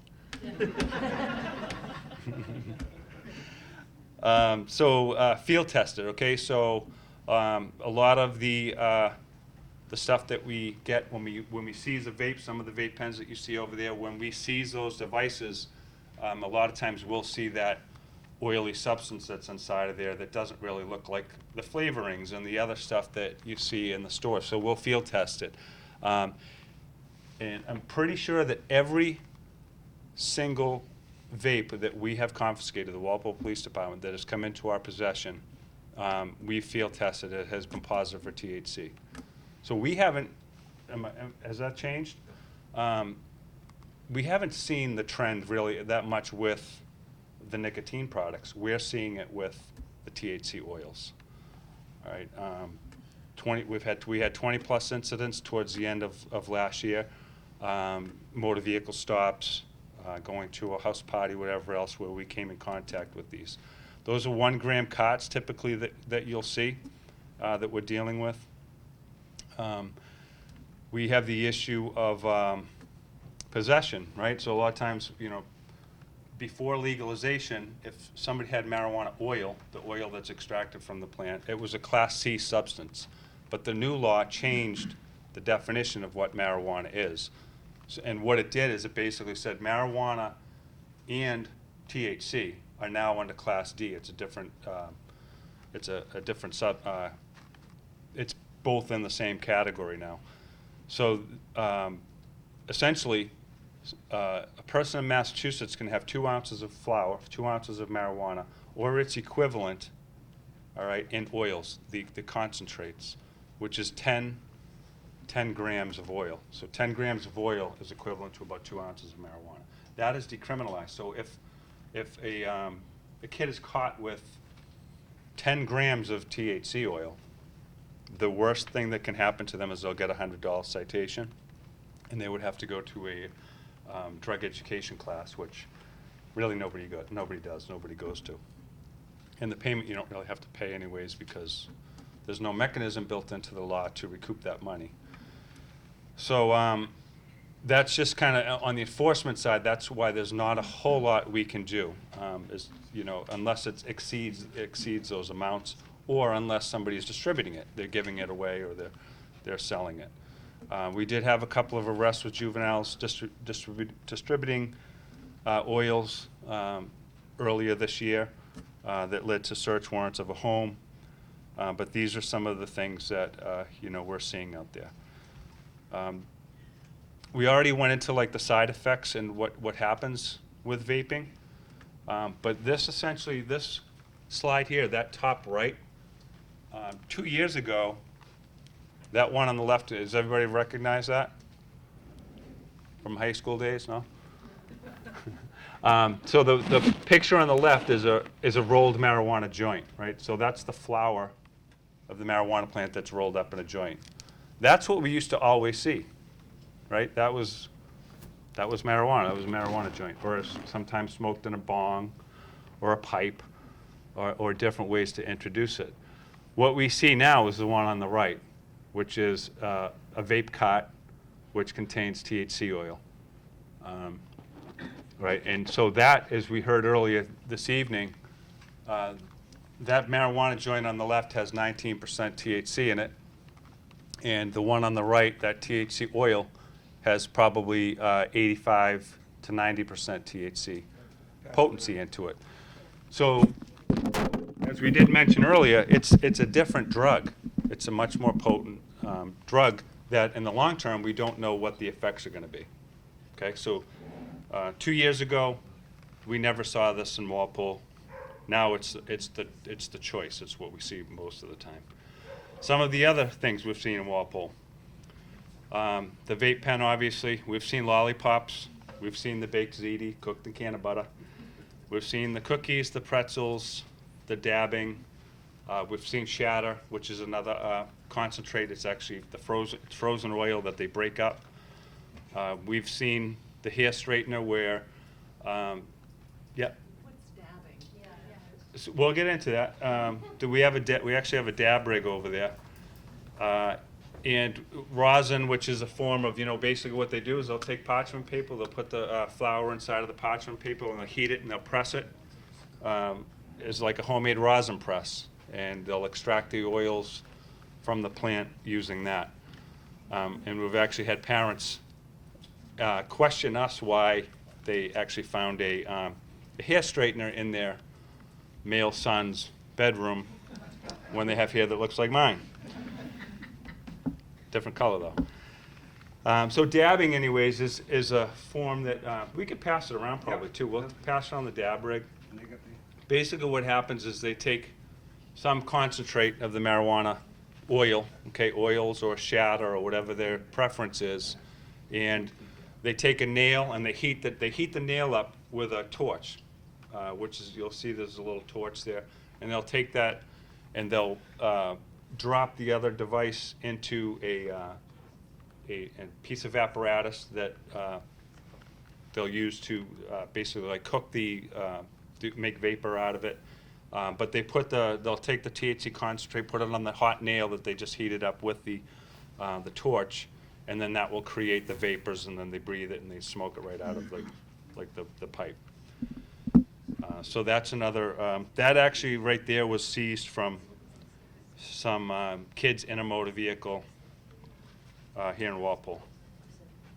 Does it require a torch to get it hot enough? Or could Yeah, it does. It has to get hot, almost red hot, before they can drop it in and then put the product on it. Yeah. And then some of the seized products we've had, as you can see here, that UFO was a big one we saw a lot around town. We believe that a lot of those were being ordered online, which, I've always been concerned about diversion, right? Because we have dispensaries and we're worried about the diversion and the stuff coming from the dispensaries and getting out on the street.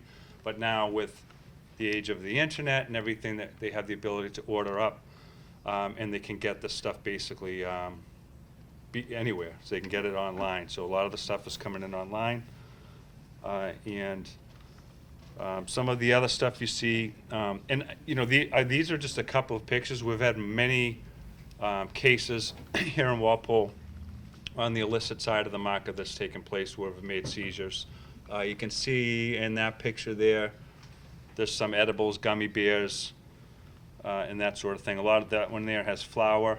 The one down here on the left has a lot of different types of products. A lot of, I think there was wax, which is another concentrate, as well as some oils and that type of thing. So these are different products that we're seeing. And as I've mentioned, a lot different than just the flour that we used to see. On the Juul side, as you saw, like the vape carts, people can buy those. You can buy them, or you can make your own. You can extract your own oils, put them in the vape, and connect it to a regular vape pen. Another trend is juuling, and what they can do is they'll actually they'll take the plastic piece off of the Juul device, and then they'll they'll take like a piece of cotton and they'll stick the cotton down there and they'll suck up the liquid juice, like, or if it's flavored, whatever it might be, and they suck that out. And then what they do is they break off the gasket, and then they'll take almost like a syringe, and they'll take the oil and they'll squirt it into the jewel pod, and then close the pod back up, and then now you can use THC oil in a jewel.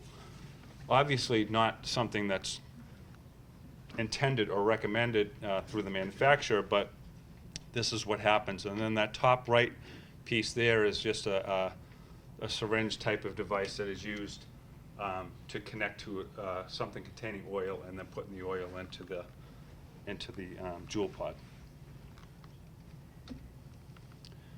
Diversion, I did mention diversion, and we have had here in Walpole diversion from one of the state laboratories that was supposed to be taking care of the inventory and product going from dispensaries to the lab, and then from the lab, basically all they do is send back the certification to the dispensary saying that this product is okay. But they send them a large amount, so what usually happens to what's left over? Well, it's supposed to go through destruction protocol, and it's supposed to go through different avenues to make sure that it's done right and it's not taken by somebody and diverted, but that was not being done. And as a result, it ended up getting out into the streets, and this was, we came across this doing a search warrant over in Westwood after a student, it was at the Norfolk Aggie, that had eaten some of it, got sick. And we ended up doing a search warrant, and we found multiple products of dabs, or, different types of concentrates, edibles, you name it, it was there, and all of it had been taken from the lab and diverted out into the street. So we obviously had a problem with that. That one little container down there in the bottom right, as you can see, there's 263 grams of concentrate, THC concentrate in that. So one of those little cots, that's 5 grams of concentrate. So you can imagine how much is in that one container. I'll actually tell you, convert it, it's 50 ounces. That is equivalent to 50 ounces of flower, marijuana flower. The paraphernalia, so the law changed on that, right? You used to not be able to sell paraphernalia here in Massachusetts for illicit purposes, but when we legalized it, it kind of changed that law. So adults can purchase paraphernalia. You can sell this stuff in anywhere. A convenience store, a gas station, wherever you want, you can sell it. You still can't sell it to kids. We've had to make that point multiple times in Walpole with convenience stores, whatever, that decided to sell drug paraphernalia to kids, and we've done search warrants and we've seized it and charged them with it. But if they do sell it to anyone under 18, it's a felony. Actually, it's an arrestable offense, and 18 to 21, it's a criminal offense, but it's by summons. So that's the dab rig that we're passed around. You guys are all going to see that. Some of the extracts. So the trend in what we see as far as extracts is solvent-free extracts. Okay, so they take the marijuana flower. They can do a dry sieve process. They can do a rosin press, which is that device on the right. That was taken from a search warrant by Dedham PD, which is part of our drug task force. And that rosin press, basically, it's heat and it's pressure. And it's heat and pressure. When you change the heat and pressure, you can actually get different variations from the extracted flower, the resins from the extracted flower. Ice water, dry ice extractions. You can do all these different techniques to remove the psychedelic part of the plant for different purposes. And then you have solvent-based, butane honey oil, CO2. Does anybody know why that's dangerous? It will explode, right? So people, the law actually says that you cannot use anything with a flash point below 100 degrees. So the problem with it is there's two conflicting laws. Our old drug law, 94C, says that you can manufacture drugs as long as it's for an individual and you're not using it for sales.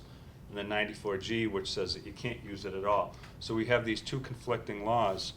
But essentially, you can see in that top left picture there, the butane tanks, the little cans.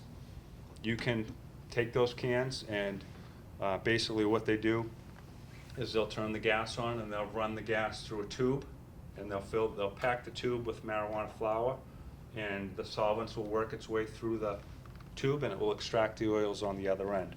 So you can actually manufacture a much more potent drug just by doing the extraction processes. Does anyone know what that picture is in the middle? The bottom one? I just put that in to trick you. It's hemp. Raise your hand if you can tell the difference between marijuana and hemp. Anyone? No, because we can't either. So that's a problem, right? Because they changed the definition of marijuana and hemp. They took marijuana. The definition of marijuana used to be any part of the plant, the seeds, the leaves, the stems, the flower, everything that comes off of the plant was defined as marijuana. Now it's defined as anything that has a THC level that's below 0.3% is now hemp, and anything above that is marijuana. And it's great that they came up with that law because, as I just mentioned, none of us can tell which is which. So if you have a truckload of hemp driving through Massachusetts and they get stopped by the police, there's absolutely no way that we can tell the difference. If we send it to the lab, they don't quantify it, so we don't actually know what the THC level is in that product. And so that puts us in a difficult position. If you haven't seen the news lately, some of the stuff out in like the western part of the country where the hemp farmers are ripping up, actually it happened in Massachusetts already too, the hemp farm, they're ripping up all the hemp plants, they're stealing all the hemp plants. Why do you think that is? Why would people target a hemp farm and go pick out and steal all their bud? They're gonna sell it. They're gonna sell it as marijuana, right? Because you can't tell the difference. So they're stealing it, and then they're gonna sell it on the street just by taking it from hemp farms. I hear this one all the time that the marijuana is nonviolent and there's no problems with it. I can tell you, contrary to that, I could show you many cases that we've had right here in Walpole that are linked to marijuana crime. It's happened at many other places across the state. This is one of the search warrants we did. This was a search warrant for marijuana. And also happened to find handguns and AR-15 and ammunition and all that other stuff. So it is associated with violence, and we see it all the time. This is just to get into the hemp issue a little bit, okay? Because I think, did we have any of the gummies over there? I'll probably pass those around too. Every time we pass them out, we have less than when we get them. Remember what I said about impaired driving, right?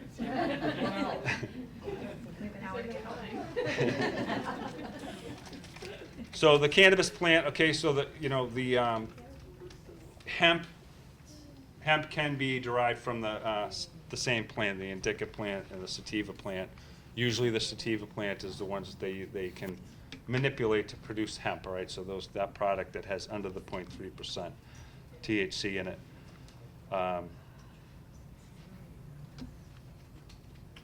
And this is just kind of looking at hemp and then CBD, because what do you hear a lot about what they're selling in stores? What are they selling in all the stores now? They're saying it's CBD, right?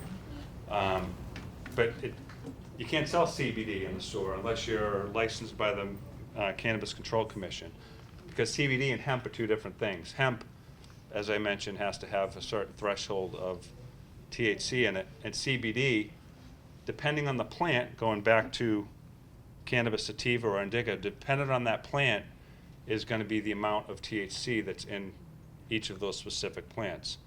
So when we say that CBD and they're selling it in stores, you can sell CBD as long as it's under that 0.3% threshold, all right? But the stuff that's selling in stores is not covered right now under the Mass Department of Agricultural Resources, who is the agency that's responsible for looking over that product.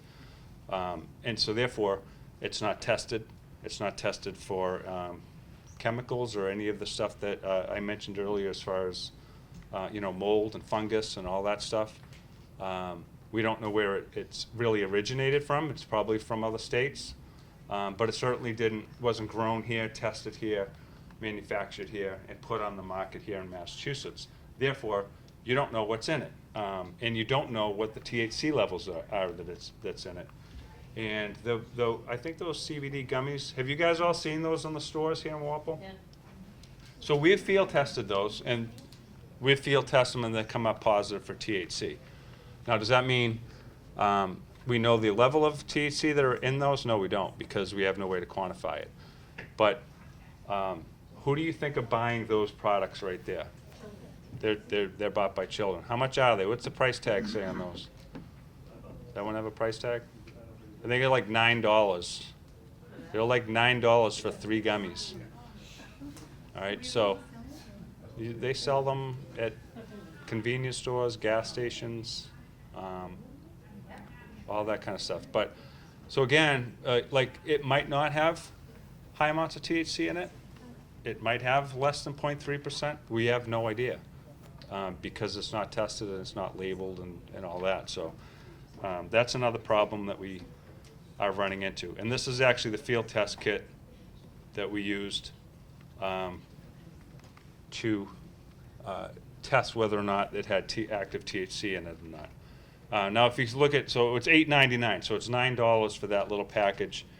And if you look closely, it puts a couple of arrows. This contains cannabidiol, CBD. Oh, that's great. Well, what CBD, again, can have different amounts, varying amounts of THC in it, right? Could have 50-50, it could have 25-75, it depends on the strain of the plant. And then they put in there, it's not THC and it's not a marijuana product. Well, how can it say it's cannabidiol at the top and then on the bottom say that it's not a marijuana product? It's a derivative of the marijuana plant. And so this is, nobody's really enforcing this. There's really not a whole lot of way to enforce it. But again, not knowing what's in it is a problem. These are some of the extraction techniques. You see the cans there on the left. Those are butane cans. It's all you need. Take that.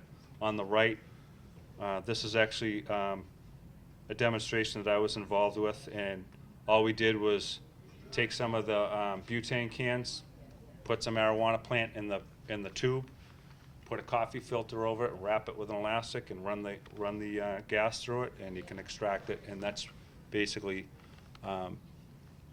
pure oil coming out of there. And then they burn it off on a hot plate, and kind of burn off all of the residue, and then you have the product. And so this picture here, obviously, if anybody ever wants to know what my insanity is as far as marijuana issues or alcohol, whatever it might be, initiation stages for our kids, it's all about them. And it's really has nothing to do with other than making sure that we protect our kids. And I know Robin, did Robin leave? Robin and Melissa, they were here from the Board of Health. And they're, they run our Alcohol and Drug Coalition, and, part of our big mission as part of the coalition is to either prevent or delay the onset of any substances in our youth. And that's what we have to do. We have to make sure that whatever way we do that, we talk to our kids and we try and delay that onset. We try and prevent it if we can, abstinence, if that's possible. But my big advice is, and parents call me all the time, and they ask me, how do you talk to your kids about this? And I'm like, hey, I'm right in the same boat. I got a teenager, so every opportunity you can, every opportunity you can. You see this stuff on the news, use that as an opportunity to just be like, hey, look at, that's what the consequence was from that person that was driving impaired. You know, this is what the consequence was from this person who was vaping. I have plenty of consequences that I can bring home that happened at work that I can mention. And it's really, you know, have those conversations with them. I will tell you that if you look at predictive factors, what kids might decide on initiating to drugs, and then you look at preventative barriers, what kids will use as barriers to protect them from initiation to drugs, it's family. Sitting, you know, one of the biggest preventative barriers, sitting down at the dinner table and having supper with your family. You know, you can, it's perceptions and attitudes, how the parents, how the guardians, how the grandparents, how the family in and of itself feels in their attitudes towards drug use is very important. Kids, you know, they don't want to upset us. So, you know, if you set that up that, you know, this is why I care about you and I don't want you to do these things, and if you do, you know, that's really going to upset me, you know, and that type of thing. Kids don't want to, they don't want to do that. They don't want to upset us. So take every opportunity you can. And, you know, when I think about Walpole, you know, 220 overdoses since 2011. We've lost 30 people. 30 people have lost their lives in Walpole due to substance abuse just in 6 years. You know, if I was here saying that was all those people died from a car crash, everybody would be like, oh my God, you know, what are we going to do? This from overdose. Number one reason how people are dying in our communities accidentally. And you know, if you look at how we can stop that, the best way to stop that is to work with our kids, get them not to start in the first place, or delay that as long as possible. So, any questions? No questions? Yeah. With the governor signing that law, whatever it is, for the 4-month ban on vape shops and everything, what's happening with our vape shops here in town? Are they still open? I don't know. They're not. They're not. They're closed down? They can't sell any products.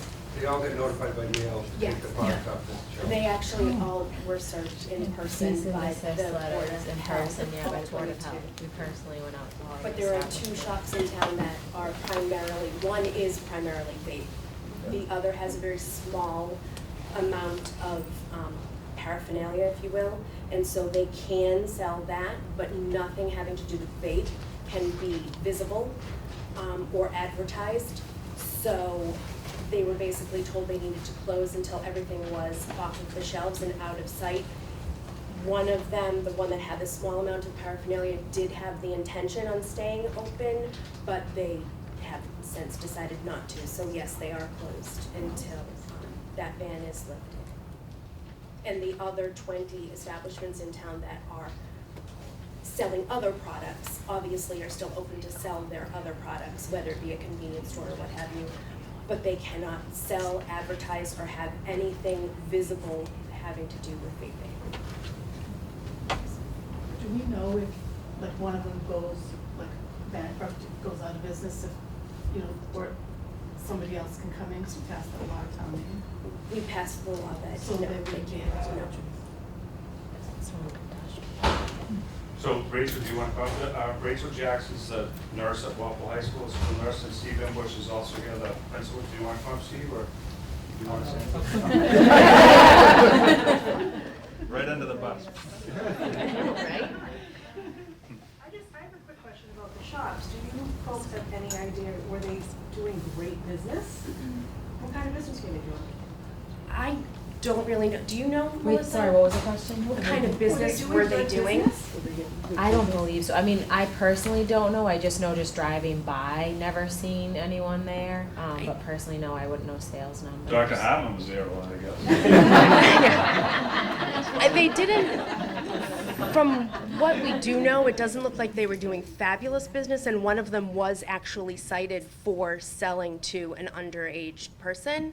So that I would believe hurt their business as well. And they did have to close for 2 days, and it was at the choice of the Board of Health. And they did choose 2 days that would probably be very busy. It was right around the 4th of July. So they probably would have got a lot of business around that time, given all of the activities that go on in Walpole on the 4th of July and the 3rd of July. So I know that that was a purposeful move in picking those days. So same as Melissa, anytime I ever drove by, I never had seen anyone in there, so. Right, the only one I've ever noticed is the one by Conrad's. Right. Another one up by Orange Theory there, is too. at Yeah. Walpole too. There's never anybody in there, so. No. The question is, is this is that the solution? They weren't doing business anyway, so where are the kids getting the stuff? Online. A lot of it was online, yeah. You know, and I think the argument is they're business owners, and the point of opening a business is you're hopping on a bandwagon, right? Yeah. Open a froyo shop, those were really in, the Red Sherry, that was my favorite place. You know, open a CrossFit place, open a trampoline park, like this is something, it was something to jump on, and people have a right to own businesses. So if they weren't really getting any foot traffic, No. what is the point of putting small business owners out of business? And I'm not advocating for this at all, Right, believe right. me, but I just. I think in regards to at least the two that were in Walpole, I know that the Board of Health in Walpole was very open with them when they came in and applied, and they did everything they needed to do. They applied for their permits and they got them. I know that the Board of Health was very open with them, saying that we are in the process of passing laws. We don't know where laws in general are going to go. This business may not be profitable in this town. You know, we're just being honest with you. That's where we're going. And so, Yeah, I think too, like the competition, you know, with the internet and what you can get online. And I know now you're hearing because of the vaping ban, you know, the illicit market. It's the same kind of stuff that's happening with the dispensaries, right? Like, so you have this, you have home grows, you have the ability to home grow, you have the ability to divert from a home grow, you have the legal dispensaries, and then you have the illicit market that exists. And you even have delivery companies now. You have the illicit delivery companies. There's now going to be legal delivery companies. And so everybody's like trying to get a piece of the pie. Now they're making money. I mean, they're $300 million profit already this year. But, you know, there are these like kind of competing markets, and probably the same thing with the vaping, you know. But that is like some of the kids, we know for a fact that they were getting some of this stuff online. And even, you know, I know some cases we had, they were getting the little cash cards up at Big Y and buying those and using those to purchase the, you know, the stuff online, so. If you get it online, can it still be delivered to Massachusetts? it cannot. Oh, it No, can't. it won't. It's, in theory, you are not allowed to, as a entity, whether it be Amazon or what have you, they cannot deliver to the state of Massachusetts. It's supposed to be blocked. It's just like there are places that sell alcohol online. Massachusetts does not allow alcohol to be sold and come into the state online. So it's the same premise. I don't know how effective it is at this point, but You're talking about the 4-month ban? That's during the in effect now? 4-month ban, yes. They are not supposed to be able to buy it online. When they're having it delivered before, because I'm home and I know, so Sure. do they get it delivered to like a Dropbox? Or A lot of is that where the kids times are it picking was up? either that or delivered to a home where there are not parents home to receive or see that it's coming there. But I know that a popular delivery place was like an Amazon Dropbox. They have them at Whole Foods in Dedham. I think there's some in Walpole now too. I don't know where, but at any rate, I'm not going to talk about any of the stuff that we've already heard from the doctors and the chief, but Walpole High School has kind of taken an approach this year, and I applaud administration for kind of putting it out there and saying to kids, we realize that some of you may have an addiction now due to big business marketing towards you, and we want to try to help. So we are offering a cessation program now through Project Connect. It's the Karen organization. It's the same organization that had a program called the same thing, Project Connect, in the late 80s, early 90s to help with smoking combustible cigarettes. And the program basically went away because it was successful. And kids got off of combustible cigarettes. And when this vaping phenomenon kind of started back up, the Karen organization decided to resurrect the Project Connect program and to basically revamp it to be fit with the times. So we're going to offer a cessation program at Walpole High School for students, whether it be students that have self-identified or in conjunction with disciplinary measures, because we've found that disciplinary measures alone are not the most effective way when we truly have a society of children that are addicted to this. So we want to try to help if we can. And it's along the same lines as Dr. Randy was saying. This isn't going to be preachy, and we're not going to say to them, you're going to quit and you're going to quit now. We're going to try to give them some coping mechanisms, some skills to decrease their usage, hopefully to eventually get them off altogether, but we're going to help them achieve that, give them some of those tools that their brain just isn't developed enough to have yet. So the curriculum is really, I researched a lot of them, in the Project Connect curriculum is really geared towards the youth. It's very understandable, it's very teachable, and I do think that it will have an effect. So we just wanted to kind of say, this is what's going on, this is what's out there, and we're trying to mitigate some of these issues. So how, I mean, they're high in nicotine, even if you're just talking about nicotine itself, the amount of that, how does this Karen group even do that? I mean, are you using nicotine patches or what? I mean, or you just, I mean. So it's a cessation program with just using different coping mechanisms, different strategies that have helped people quit nicotine in the past. We are going to kind of talk about the THC as well, because a lot of kids do dual use both. With the new ban, the Department of Public Health has sent out a memo to all healthcare professionals saying that there are going to be people that are addicted and are going to need more medical intervention. And if that's the case, and if a student does come to us and we feel that they are so addicted that they do need some medical intervention, then I would help them come up with a plan on how to approach not only their parents but their doctor about getting that help.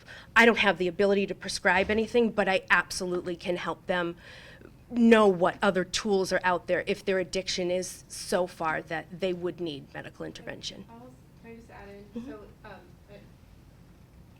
Boston's a bit of a schlep from here, but I mean, we are interested in starting a clinic where we can prescribe pharmacological aids in addition to the behavioral intervention. So things like varenicline or Chantix or NRT is something that we think is going to be really important. Kids are talking about this now. I think one of the positive effects of this ban is it's raising the red flags in some kids. So if anyone knows of kids who might benefit from that kind of extra level of support, definitely reach out to me, because we have a number of physicians who are interested in providing that extra care if that's needed.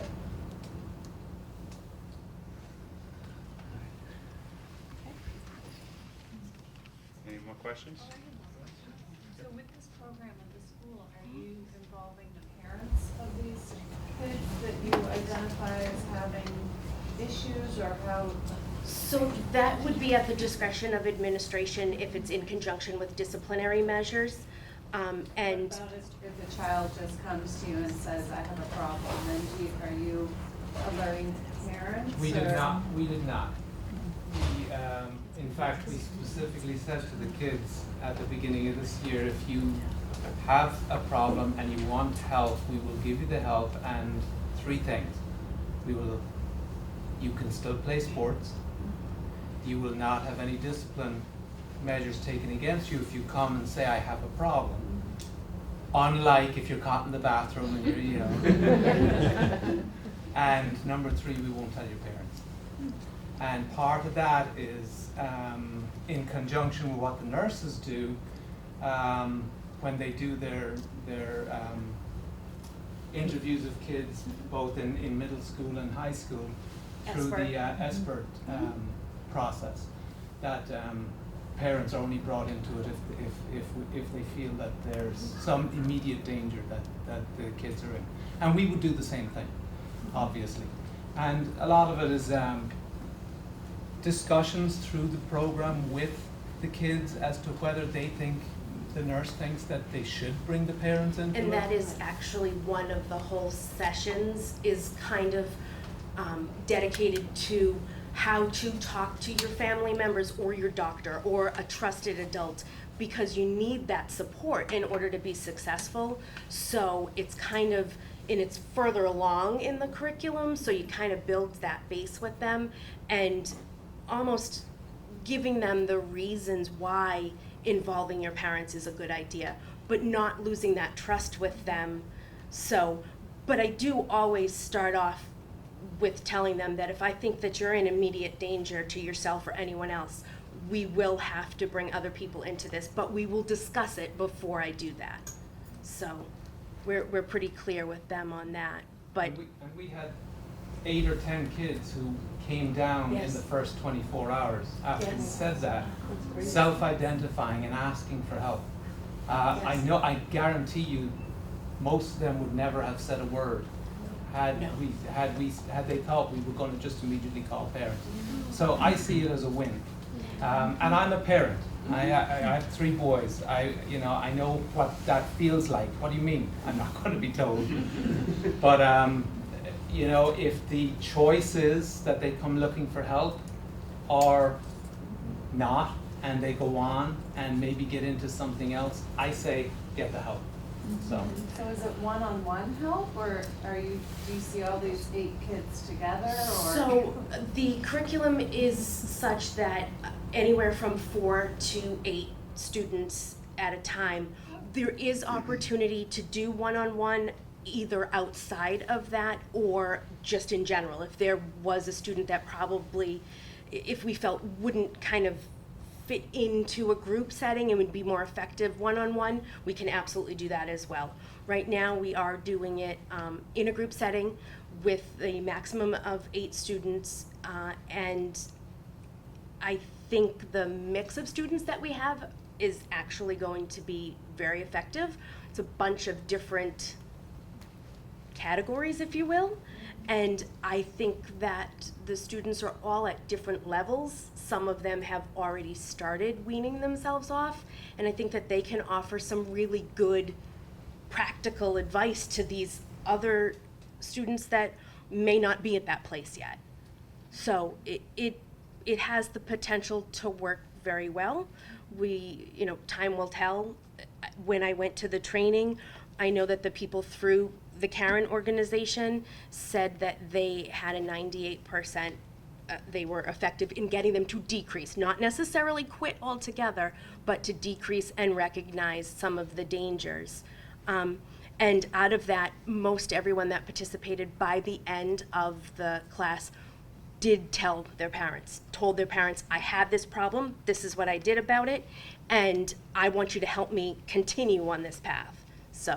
So that was a really positive thing too with it. So how do you manage the vaping on premises? What are you doing to kind of monitor that in the bathrooms? It's great that you're helping the students that are currently vaping. But that's something my own daughter said, that I heard my friends were afraid to go into the bathroom because kids are there vaping and they feel pressured. And I think that has gotten better. Fear of. It's hard to monitor bathrooms, obviously, because we don't want to be in there all the time. We bought last year we bought 2 vape detectors, put them into bathrooms. They're expensive. They're about $1,000 each. The DA's office gave me 5 over the summer. I put them into more bathrooms. That has really helped. We get text messages whenever it senses that there's vaping going on immediately, so we can go and try and monitor what's going on. But you know, the kids know that very quickly where the detectors are and where they can and cannot do it. I think the ban has made it more difficult for kids to get their hands on it. Anecdotally, I see less of it around the school now. One student said to their teacher, yeah, there's not much vaping going on anymore here in Walpole High School. In Bush 1 is war. Hey, whatever works, you know. But I mean, I spoke to them all at the very beginning of school, and I just, you know, I gave them a lot of the information you heard here tonight. Dr. Schuster's been out to the school. We've surveyed all of the kids, other than those who opted out. We're going to continue that work, and with the work that Nurse Jackson is going to do, I'm hoping we can get rid of this. We were successful with cigarettes, and we want to do the same as quickly as possible with the vaping. How do the kids hear about this rescue program you were talking about a minute ago, that they can get help? So we met with them in the first day of school. and I have a sign in my office that says, you know, if you'd like to hear more about it, you can. And I think a lot of it is going to be word of mouth from Is there students. social media or an ongoing campaign that reminds them? We will be doing that. Yes. We're just about to start this particular class now. Once that gets started, we will continue to remind them that if anyone else wants to get involved, they certainly can.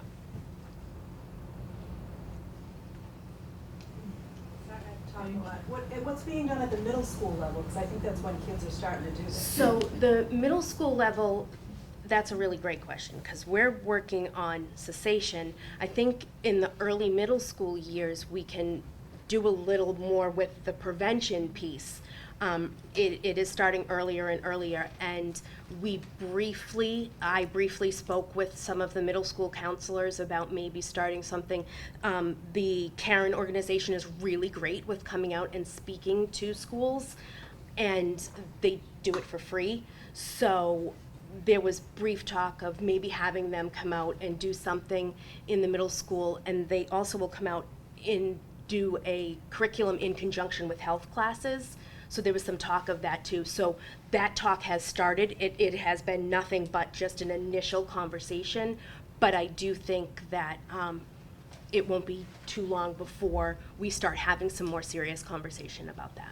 And Dr. Schuster has indicated to us that we'll get the high school going first, but I think you're interested in also getting involved with middle school kids. Yeah, so we're in, so I'm working out of right now 10 schools, half of them are middle schools.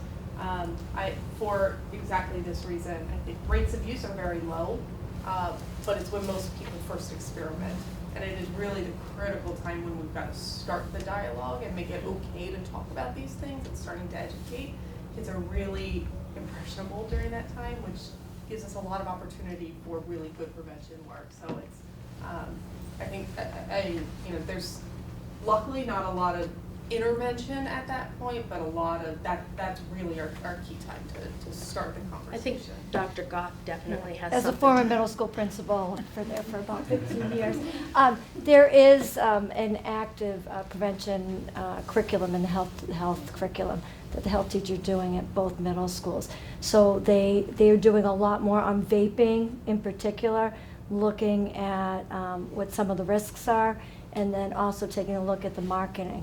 We actually, last year, went to some of the health classes and just asked anecdotally, what's the one thing you've learned about vaping? And they talked about, all the carcinogens and what's in it. And then another student said, I can't believe all the money they're making off of us. Mm-hmm. So it's just getting them to realize that impact and all the different aspects. And we've also partnered with the police department, who've come in and done some teaching with the health curriculum too. So thank you for that.